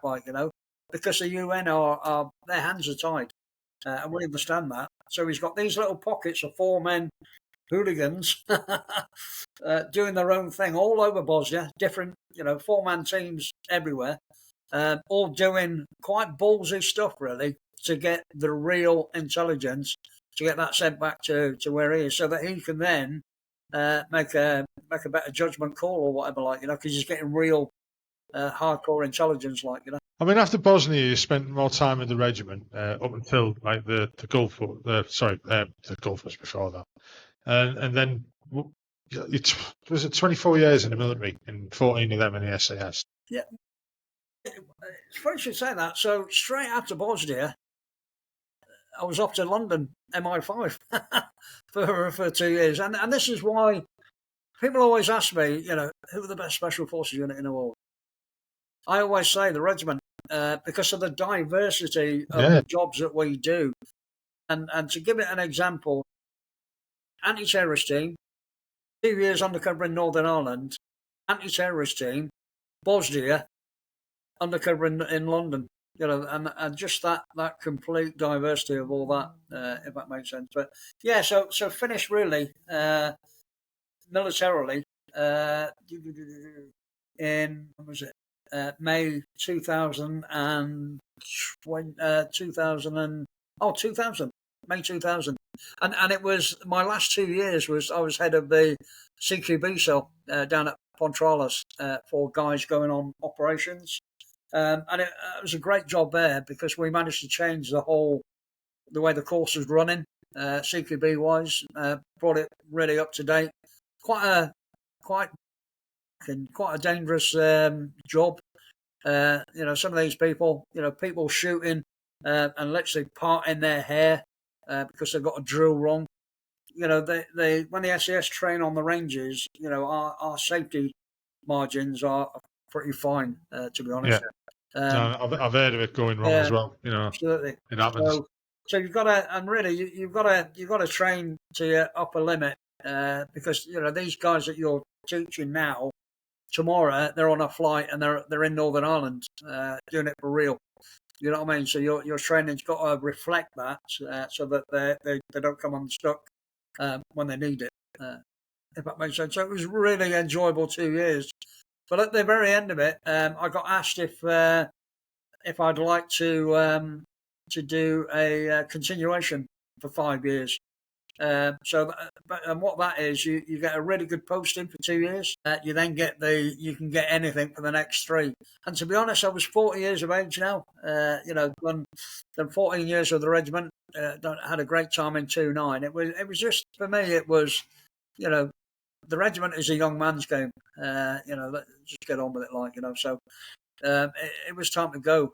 So I turned it down. I volunteered to join the UN because I didn't really have a high opinion of the UN, to be honest, especially after Bosnia. So Chechnya was really kicking off, the war in Chechnya with the Russians in Chechnya. So I just assumed that the UN would get involved. So I sent a CV off to New York, volunteering to be head of security for a UN deployment to Chechnya. But yeah, what a great way to get your teeth into it. About a month later, they sent me a contract, and it was security guard in East Timor. And I was like, hold on, head of security for Chechnya, and now you want me to do that, So so I turned it down. I said, yeah, no thanks. So I was quite lucky that I literally fell into the gas and oil industry. Went to Kazakhstan for 4 years. Managed to get a job out there as the Western security manager, working with the Kazakhs, Russians, Italians, Americans, and Brits. So fantastic project, 4 years. 6 weeks on, 2 weeks off, sort of rotation for the whole time. Is it dodgy over there? I mean, I know nothing about the place. Can be. It can be dodgy. The Kazakhs are really nice people, but they've got a severe drinking culture. So we spent the weekend basically getting Italians and Americans out of trouble. because they'd been in town drinking and ended up getting battered by the locals. So yeah, it was an interesting 4 years, and the weather. So plus 32 in the summer, minus 32 in the winter. It's a bit like Canada, that massive sort of drop in. But once you get used to it, we're on a flight back from the UK, and it was just after 9/11. The charter flight that we had cut the corner, Russian airspace. So we got forced down. 2 MiGs came up, forced us to land in Moscow, arrested, commandeered the aircraft. We were banged up for 2 days, isolation, really, all the passengers in isolation. They then released us, and we got flown down to a place called Samara, which is right on the border with Kazakhstan. And then vehicles came up and picked us up and took us away, So that was a bit bizarre, sort of looking out of the window, and you've got a MiG looking at you, and you can feel the aircraft doing a severe turn and being forced down into Moscow, So yeah, a bit strange, but it was good. It was 4 great years, and then I was lucky because straight into gas and oil. I was lucky enough then to then bounce Equatorial Guinea.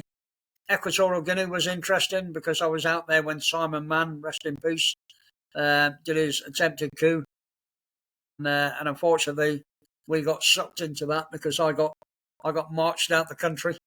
So I had nothing to do with the coup at all, but because of my background, similar to Simon's. They put 2 and 2 together and came up with 98, and marched me out the country, bit of a bummer.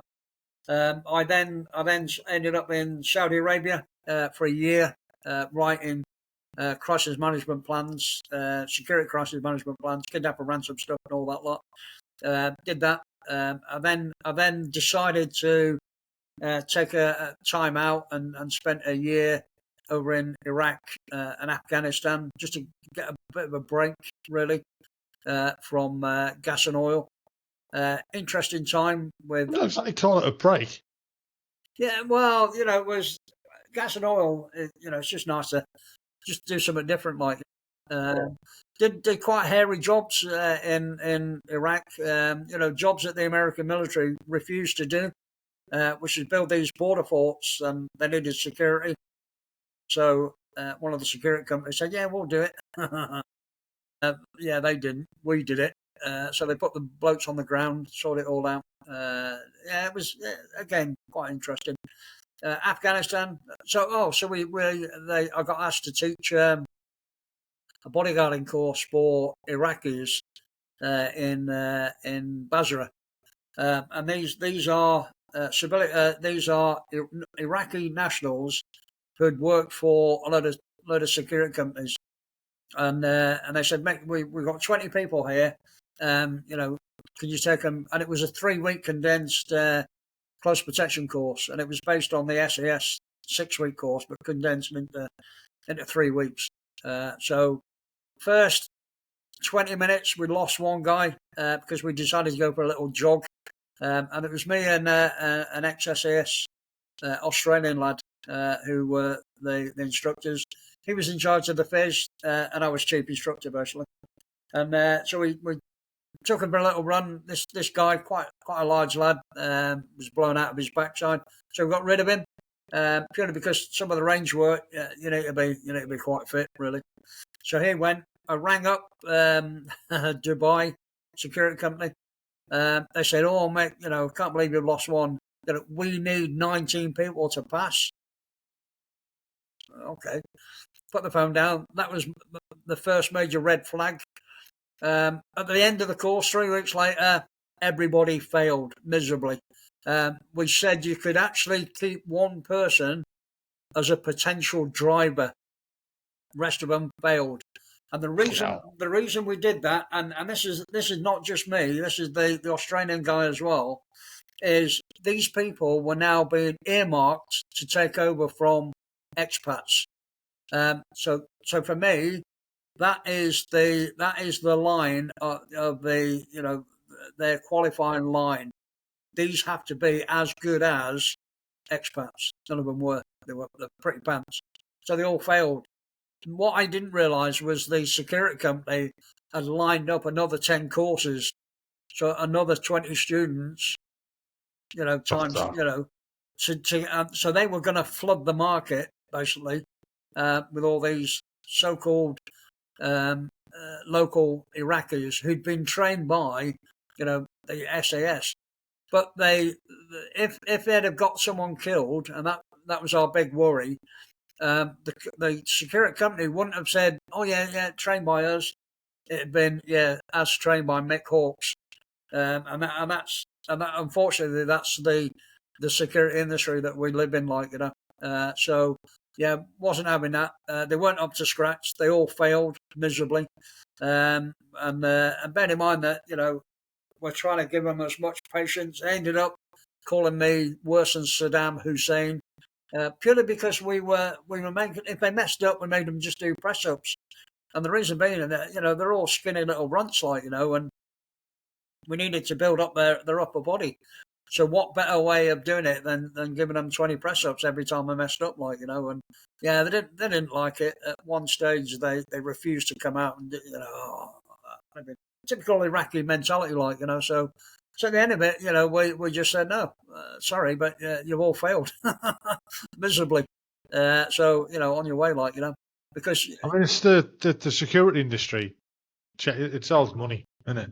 it is, you know, for that, like close protection and stuff like that, and overseas, it's just all money. You know, at the beginning of it all, everybody left the forces. You know, all the paras were leaving, the Marines were leaving, the SAS guys were leaving, and all going out there to earn movie wages. And then all of a sudden, the fucking market went again. Yeah. So I've been lucky that I've never ever had to be involved in the security industry as such, apart from that year, really. So for the 21 years of the 22, I've been lucky enough really to work at high level corporate security. And then the last 15 years as head of security worldwide for a company called SBM Offshore. So I haven't really been involved in that. But just before the SIA came into force, I was asked by a company in London to run all the close protection teams for BP's AGM, and it was one day AGM, but it was a build up. So we started on the Monday, got there on the Sunday, started on the Monday, and it was a 3-day build up, and then AGM, and we had 24 bodyguards. And these are, you know, 6 of them were serving regiment lads, bit of work experience, really. All the people, they're ex-para, you know, guys, Royal Military policemen, because they'd all done CP courses, ex-regiment guys, ex-shaky boats, normal military, had all come with a good recommendation. A couple of females. So the standard was really up there, and it just made my job really easy. You know, briefing, you know, quality people. You know, and right, any questions? Yeah, just get on with it, guys. You know, you all know what you're doing. Away you go, like, you know, and it was fantastic. And then so we did that for 6 years, and then all of a sudden, I sent my 24 people that I wanted to the security company. Contact these people. You know. And they came back. They went, "Mate, you can't use any one of them." And I went, "Oh, why?" "Oh, well, we'll tell you when you get here." Flew into London because I normally do it while I'm on leave. Flew into London to do it, and then they explained about the SIA. So I've got all these people that I've never worked with before. Didn't know any of them at all. 24 people. They've all now got an SIA badge because they've done a 3-week bodyguard course. So got them all together. I said, "Listen, you know, don't take this the wrong way, but when I call your name out, stand up and just tell me your experience on CP so that I can, you know, names to task, you know, because we had Lord Brown as head of BP. So, you know, I didn't want a numpty looking after him, like, you know. And 6 of the 24 were civvies straight out of a shop, did a CP course, and were now, qualified or whatever, So obviously none of them got Lord Brown. We had a couple of decent military guys, bit of a mishmash of all sorts. And at the end of it, I had to use Billy Billingham, a guy called Johnny Borland, and another ex-regiment lad, to be sat in the auditorium of where we were doing the AGM as my QRF, in case it had all gone pear-shaped.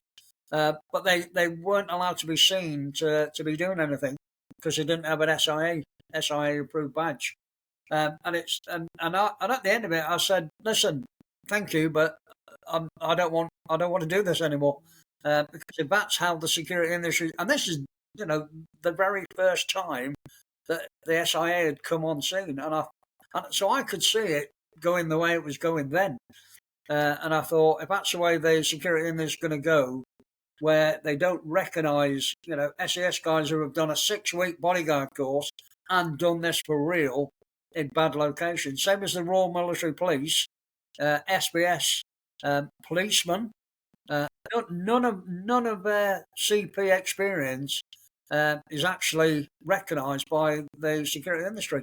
You have to go on their approved 3-week course, and this is why the security industry now is probably 85% civvy, rather than the old way where it was 85% ex-military or police.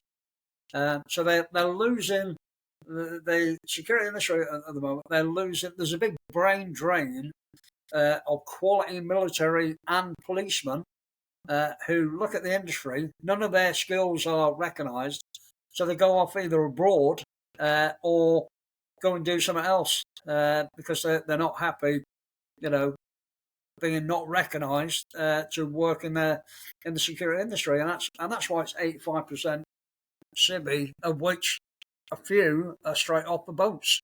Yeah, I must admit, we're seeing more and more of that.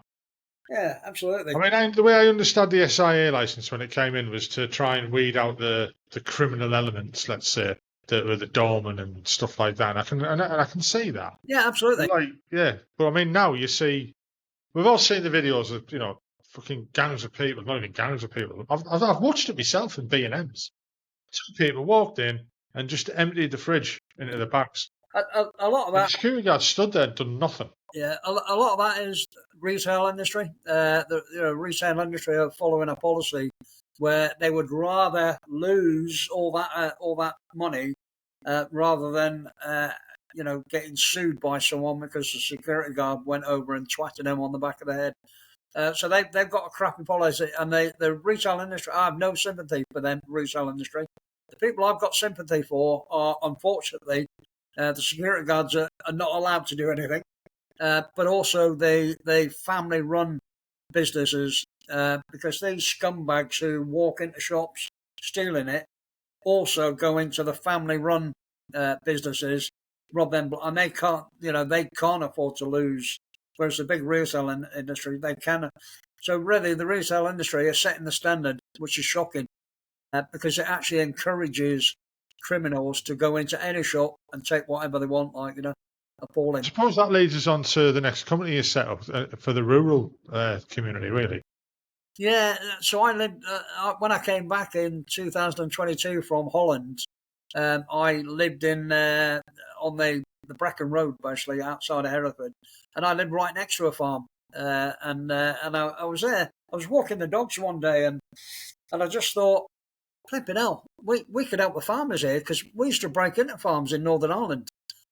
So we know how to break into farms properly. When you're doing it covertly, it's a lot harder than breaking in normal, because you've got to do it without anyone knowing you're there. So we're pretty good at breaking into farms or businesses or whatever, And I just thought, yeah, we can help the farmers here now. The disappointing thing for me about this rural industry, and it's knocked us back all the time, is you've got the National Rural Crime Organisation, who are predominantly ex-police, ex-whatever, who like to help the police. The police are underfunded, undermanned, can't really do the job because their hands are tied, covering massive areas of a countryside when there's only about 8 of them on there. So they have a policy of tracking down stolen equipment and trying to recover without actually dealing with the farmers and helping the poor old farmer. So the poor old farmers are getting robbed blind by these bad people. They call up the police. Police don't bother going out there at all because rural crime is not a priority for them. They'll issue the crime number so that they can then claim for their stolen tractor. 6 months later, brand new tractor gets stolen again. Why? Because nothing's happened. Nothing's changed to deter the criminals from stealing from the farmers. And it's at that criminal cycle that needs to be broken. So where we stand is we prefer to help the farmer to stop people. We're very blunt in the way we do it. There's no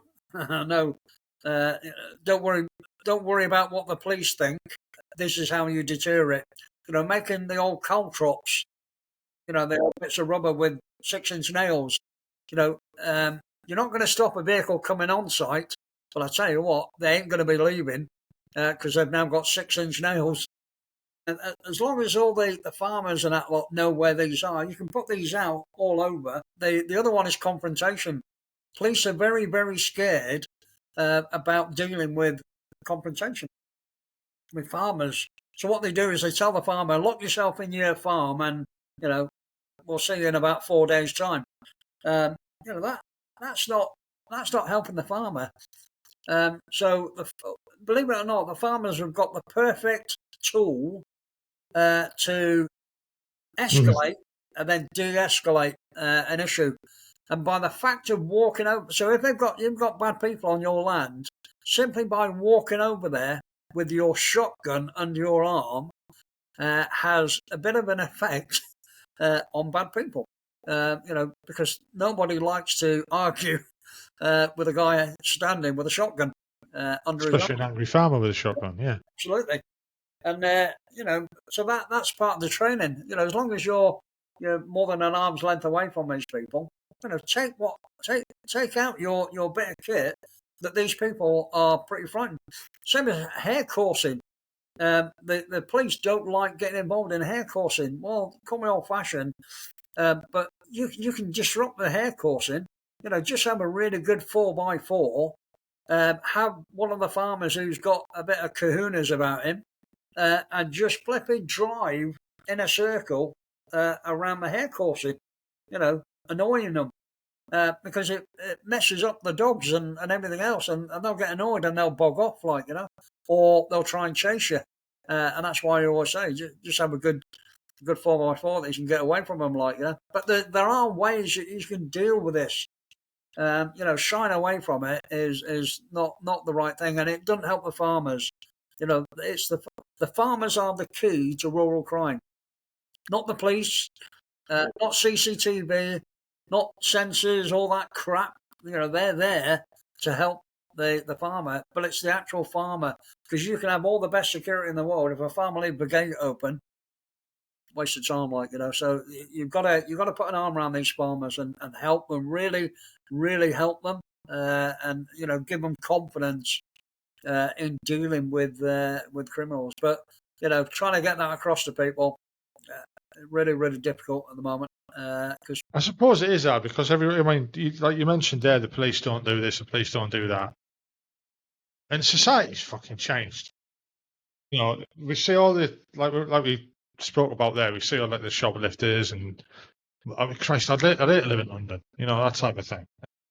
I'm quite lucky where I live at. The southeast corner of Northumberland. It's not the best place in the world, but it's also not the worst. The countryside, beautiful, Well, I'm on the other side of Hereford now, so I'm on the Ross on Y side.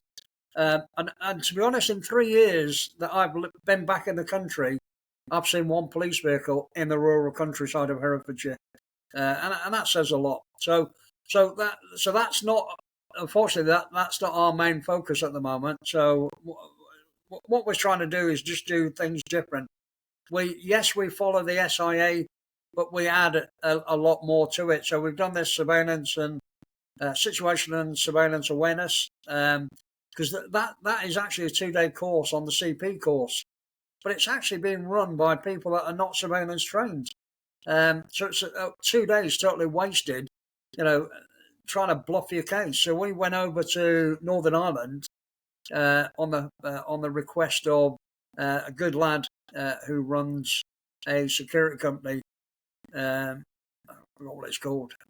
Good lad, David, his name is. They invited us over, and they were running a course for Royal Engineers out of Aldergrove. And he said, Mick, can you come over? Can you run it? And I went, yeah, perfectly. So we went over. We did situational awareness for a morning. We then started talking about surveillance and how to look out and what. Anyway, so the final exercise the next day, we went walkabout in the Ardoyne, because having a bit of an edge, or driving to the Ballymurphy, parking up in the Ballymurphy, shopping for 20 minutes in the premier shop right in the middle of the Ballymurphy, forces the people on the course to get their skills together. And the emphasis is always on, wherever you are in Northern Ireland, you have to have a reason for being there. And they took it, because they were military minded, they took it on board. They were shitting themselves about doing the course, doing the 2 days, especially that, because these are places that they're still not allowed to go to. But it adds an edge to the course, to what they're doing. If you've got an edge about it, it makes it forces the students then to get it right first time. And because I'm with them, I'm in there because they're following me. We actually bumped into an old target of mine called Eddie Copeland in the Ardoyne. Stood in the same place that I left him 30 odd years ago, drinking a pint of beer outside the Shamrock Bar in the middle of the Ardoyne, bizarrely. Put on a massive amount of weight and he's bald as a coot. I was just about to say how much it had changed since you were last there, but obviously some things never do. Yeah, but it was good because the boys are following you because they're learning. It's all about what you can't just run a poxy exercise and try and lose these people. That's not the surveillance awareness on the CP course is not about you spending a day losing your because they're not learning. They've got to be learning how to be able to spot surveillance and deal with it. So, and that's why we added the situational awareness in, because if you're not situationally aware, you're not going to spot anything, if that makes sense. So we've now got it certificated by a good friend of mine called Martin Brown. So it's now certificated, and we're trying to offer it to SIA approved CP courses. To get this 2 days done properly. By people that have been there, done it, and know so life experience really, as opposed to people that have done that 2-day course and now instructing on it. Give me a break, one of the standards are so low in the security industry, and that's what we're trying to change. Do something different. The reason I use my daughter, so my daughter I use when we do the personal safety situation awareness. And the reason I use my daughter is when we do the breakaway stuff, she does it. Because when you've got females and kiddies that we teach as well, when they see a girl, a slip of a girl doing all this, in people, it makes it more realistic for them that they can do it, rather than getting some nasty looking SAS time. She does it. But we also do a thing called Plan B. So up to 16 years of age, we teach kids breakaway, and that's it, nothing else, because they then go out and practice it. With adults, we had Plan B, and the Plan B side of it is, if that breakaway doesn't work, here's how to quickly dislocate a jaw pretty quickly, or if someone grabs you like this, here's how to dislocate that elbow really quickly. or here's how to dislocate the knee, and it's not SIA approved, but unfortunately, it's needed though. Yeah. It is. Well, my beef at the moment is with the police and the SIA is what they're teaching actually gets their own people hurt because it's all about the welfare of the scumbag rather than the welfare of our people, if that makes sense. So there was an incident not that long ago where a security people arrested a predator. So they had hold of him. I think it might be the police. No, it wasn't. It was security people. Literally, they got this guy. He was a predator, a bit of a molester and everything else. Bad individual. So, but before they could hand him over to the police, another incident had turned up and other people needed help. So it was that dilemma. What do we do? Well, you should have stamped on his flipping ankles and snapped him and left him on the floor so that the police could then come up and, arrest him. But they didn't. They just let him go, so that's the predator gone. Because it's all about, we can't hurt, Yeah, people are too scared to, and it goes down into society as well. If people see something happening, across the road or, someone being assaulted, people are like, I don't want to I'm not getting involved. Yeah, absolutely. Yeah, because we do this thing where we explain to people that even if you poop in your pants, you can still actually do something without actually getting involved. And sometimes it's as simple as getting a brick and throwing a brick through a window, the nearest house. Throw it through the window. Guy comes out all irate, and you just blame the guy who's assaulting the other person. You know what I mean? And that way, all you're doing is you're bringing the attention onto the bad person by doing something simple, or letting a car alarm off so that people come out because it's all about getting the attention onto what that individual's doing. So you don't have to get involved yourself, but there are things because there's too many people in society now are just happy to and they walk away. Yeah. Or they get the phone out. Yeah, and if that's a female that's getting raped or whatever, you've got a duty of care to do something, even if you're absolutely pooping your pants.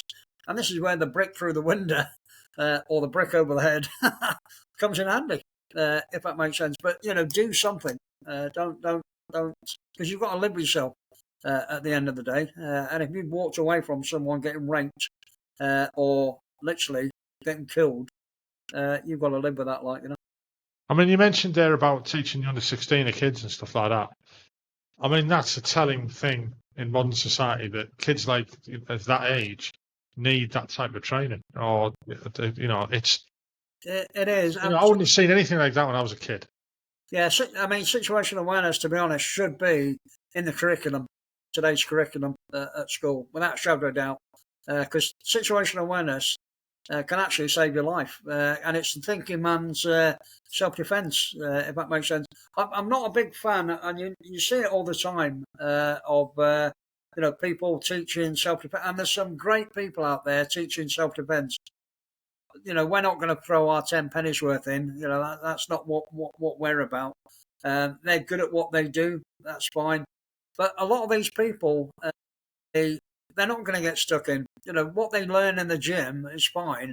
But, on the street is totally different. Now, everybody knows situational awareness and everybody has got the ability to carry that out. Not everybody can destroy someone that they've been shown in a gym. And if you haven't got a bad bone in your body, no matter what you do in the gym, you're not going to hurt an individual on the streets ever, because it's not in your nature to do that.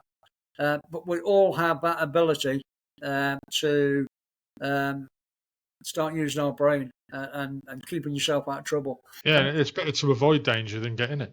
Yeah, it is, and we always say, mate, that the only confrontation you're guaranteed to walk away from, the one you avoid, the one you don't get involved in, and that's our philosophy, really. So yes, we'll try and stick with what the SIA, I suppose, teach. but we add a lot more to it, and stuff that they probably refuse to do. We do a lot of breaking into places, physical penetration testing and stuff like that. So a security company asked me to do it, and it was using the soft skills, talking your way in and stuff like that. We're quite comfortable breaking into nuclear sites, for instance, because that's what we're used to doing in the regiment. But so to try and talk your way, blag your way into a business, which is great for the business, because what you're doing is you're highlighting a lot of the security flaws, because security is generally built from the inside out. Working out as a criminal, working your way from the outside in is slightly different. And all you're doing, as long as you're not ripping the security apart, you're actually being really constructive and helping the security team actually improve their security themselves. Then the physical penetration is a really good thing to do, on a yearly basis. But like I say, we're happy to do the soft skills. We're happy to take on the armed people on the nuclear sites as well. It's what we used to like. I understand that you're writing a book as well. Yeah, Life on the Edge, and unfortunately we've had a few setbacks. So the original author passed away, so that knocked the book back 18 months. Nicole Johnson, her husband said, "Listen, she really wanted to get the book finished." So we're now moving a bit more further on with it. It's now with a guy called Tony in Manchester, who's working on it. He's sort of banged out quite a few chapters. He's actually way ahead of me, so I need to go through them chapters just to make sure it reads right.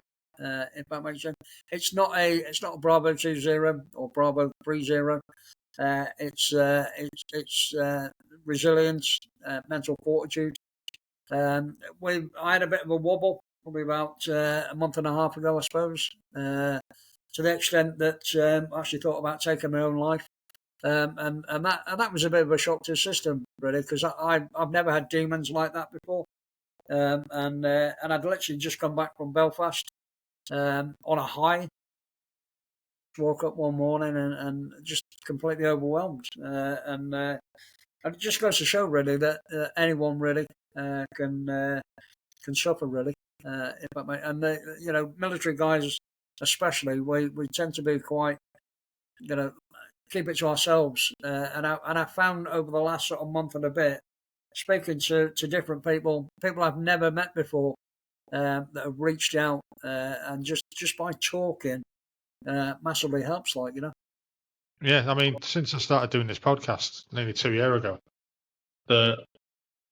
it's kind of shocked me, because I spent I've been out of the army now 13 years, and it's let's say for 11 of them, I didn't get involved with anything like reunions I was like, I kind of cut myself off from the military type of thing, and it was partly that caused my issues, because I'd never fully into civilian life, really, and it's weird, as it was explained to me by the counsellor, it was like, you've never let go of the army because you've not had no end to it.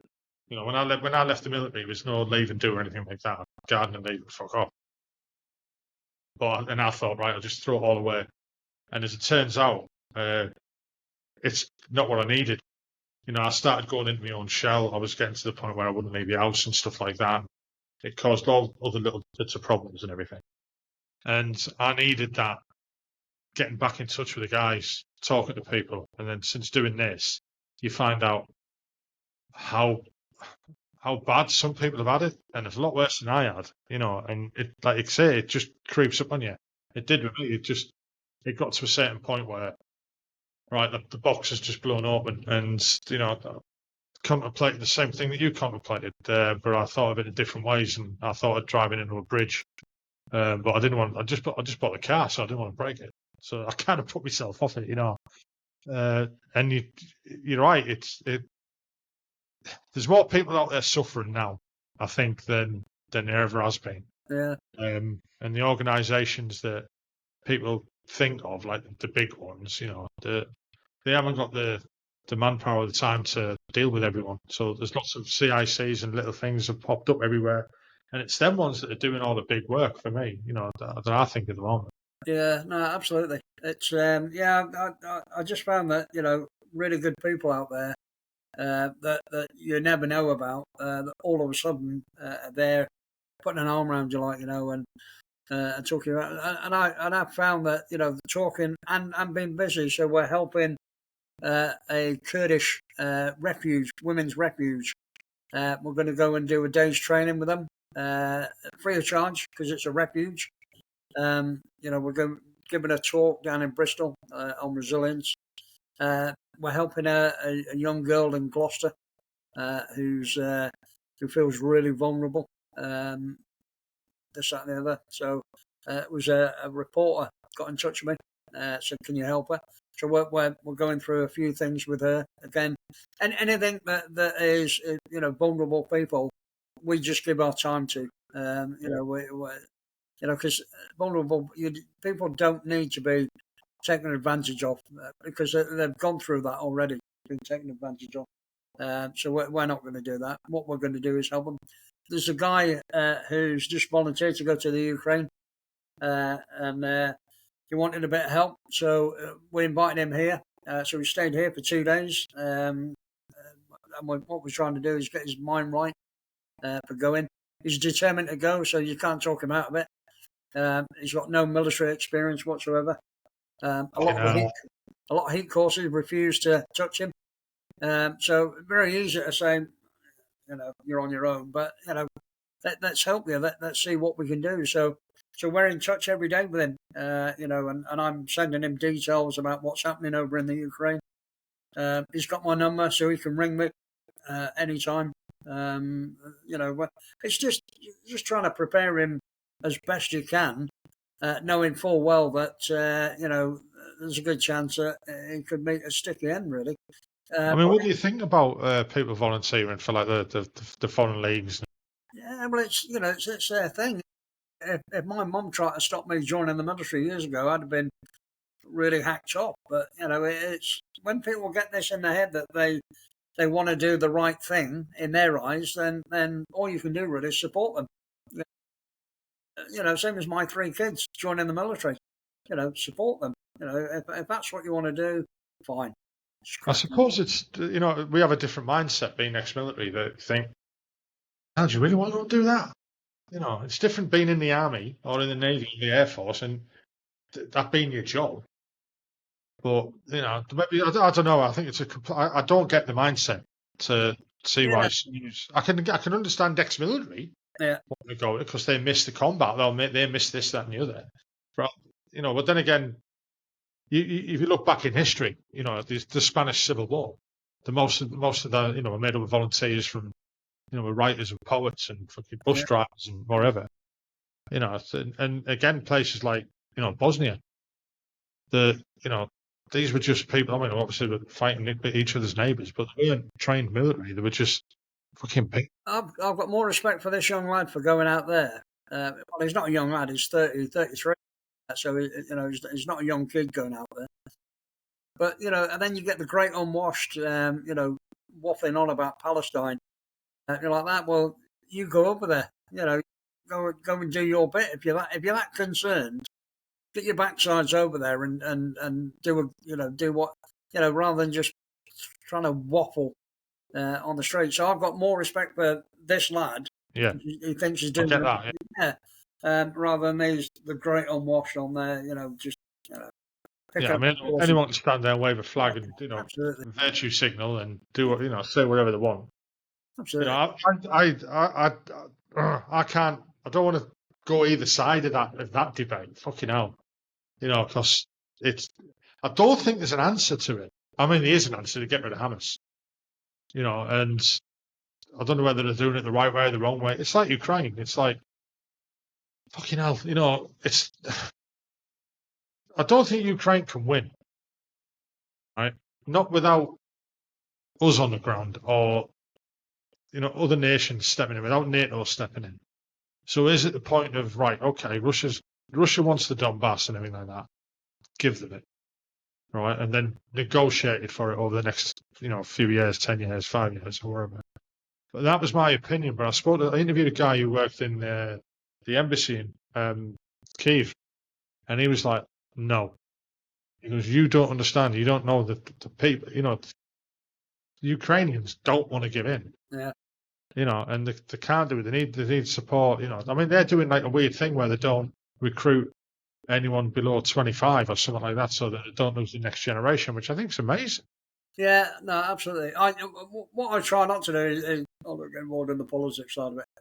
People want to do it, they do it, and same as with Gaza at the moment, and the Israelis, we actually try to free of charge help the Jewish people.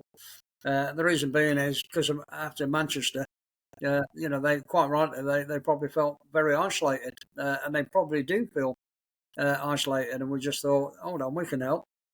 So a synagogue in Cheltenham asked for a bit of assistance. So when they've got the time, we'll go down there again, free of charge, and help them out. Yeah, I get all that. I mean, there's a massive Jewish community in Gateshead. I don't know how they feel. I don't really know anyone or anything like that. But I can imagine something like that happening. It's like fucking, I don't know, school attacks. That never happened when I was a kid. I think the closest I'd ever heard of anything in the UK, that was like Dublin. Yeah, absolutely. Which completely changed the gun laws over in the UK. And again, frustrating. Have we learned anything from the Manchester arena attack years ago? The answer is no. Same as Manchester recently. Have we learned anything from it? No. Nothing ever gets learned in this country. It's acceptable. Yeah, they talk about it. Nothing's done. I've been teaching active shooter or knife rampage all around the world. China, the US, everywhere. Never taught it in the UK, and that tells a story.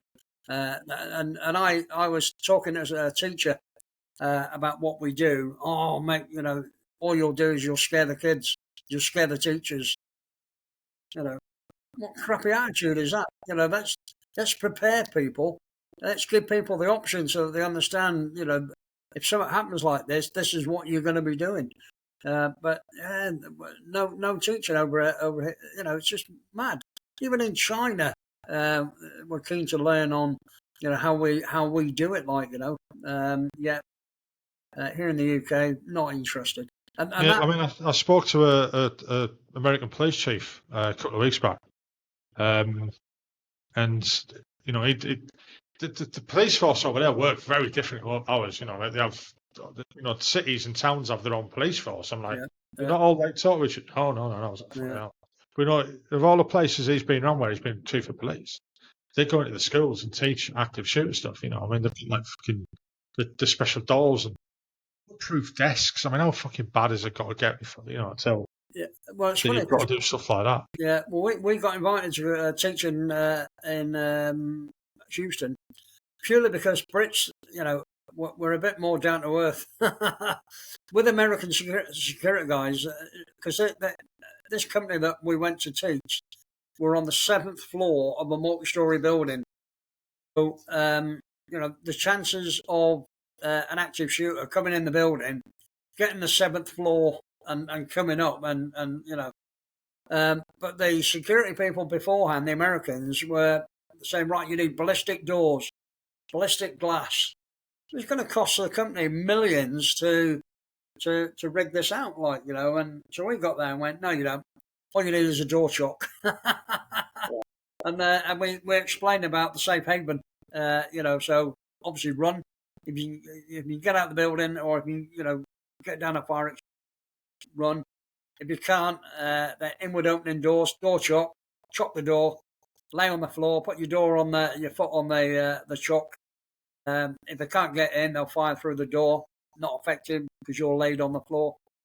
And then they're going to move up to somewhere else because that's what active shooters do. They're on the clock.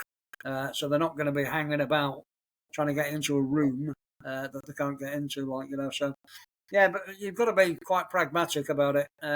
It's quite a brutal subject. It's not nice. because you have to show the realities of what happens. You can't negotiate. You can't plead your life with an active shooter. You've got to be positive, and that's why we do the fight element rather than tell. So over here, the police teach people, run, hide, tell. You're telling people now to forget all their situational awareness now. Is get on a mobile phone and talk. You know what it's like when you're on a mobile phone. All that, your eyes and your ears are your main priority. Like, you start talking on a mobile phone in an active shooter scenario, you're asking for trouble. So we don't do that. That's police mentality. Very defeative, very negative attitude. You want to be thinking to stop an active shooter, you've got to cease that brain from operating to stop that trigger from pulling. So what are you looking for? Looking for something nice and heavy, like a fire extinguisher. And if he comes around the corner, this is what he's going to get across the head, because you've got to stop that trigger finger from moving. That's the only way you deal with active shooters, Right, we've been on 2.5 hours. I didn't expect it to last this long, to be honest. Well, the football's finished. Right, so before we go, what advice would you give to anyone thinking of joining the military now? Join the Royal Marines.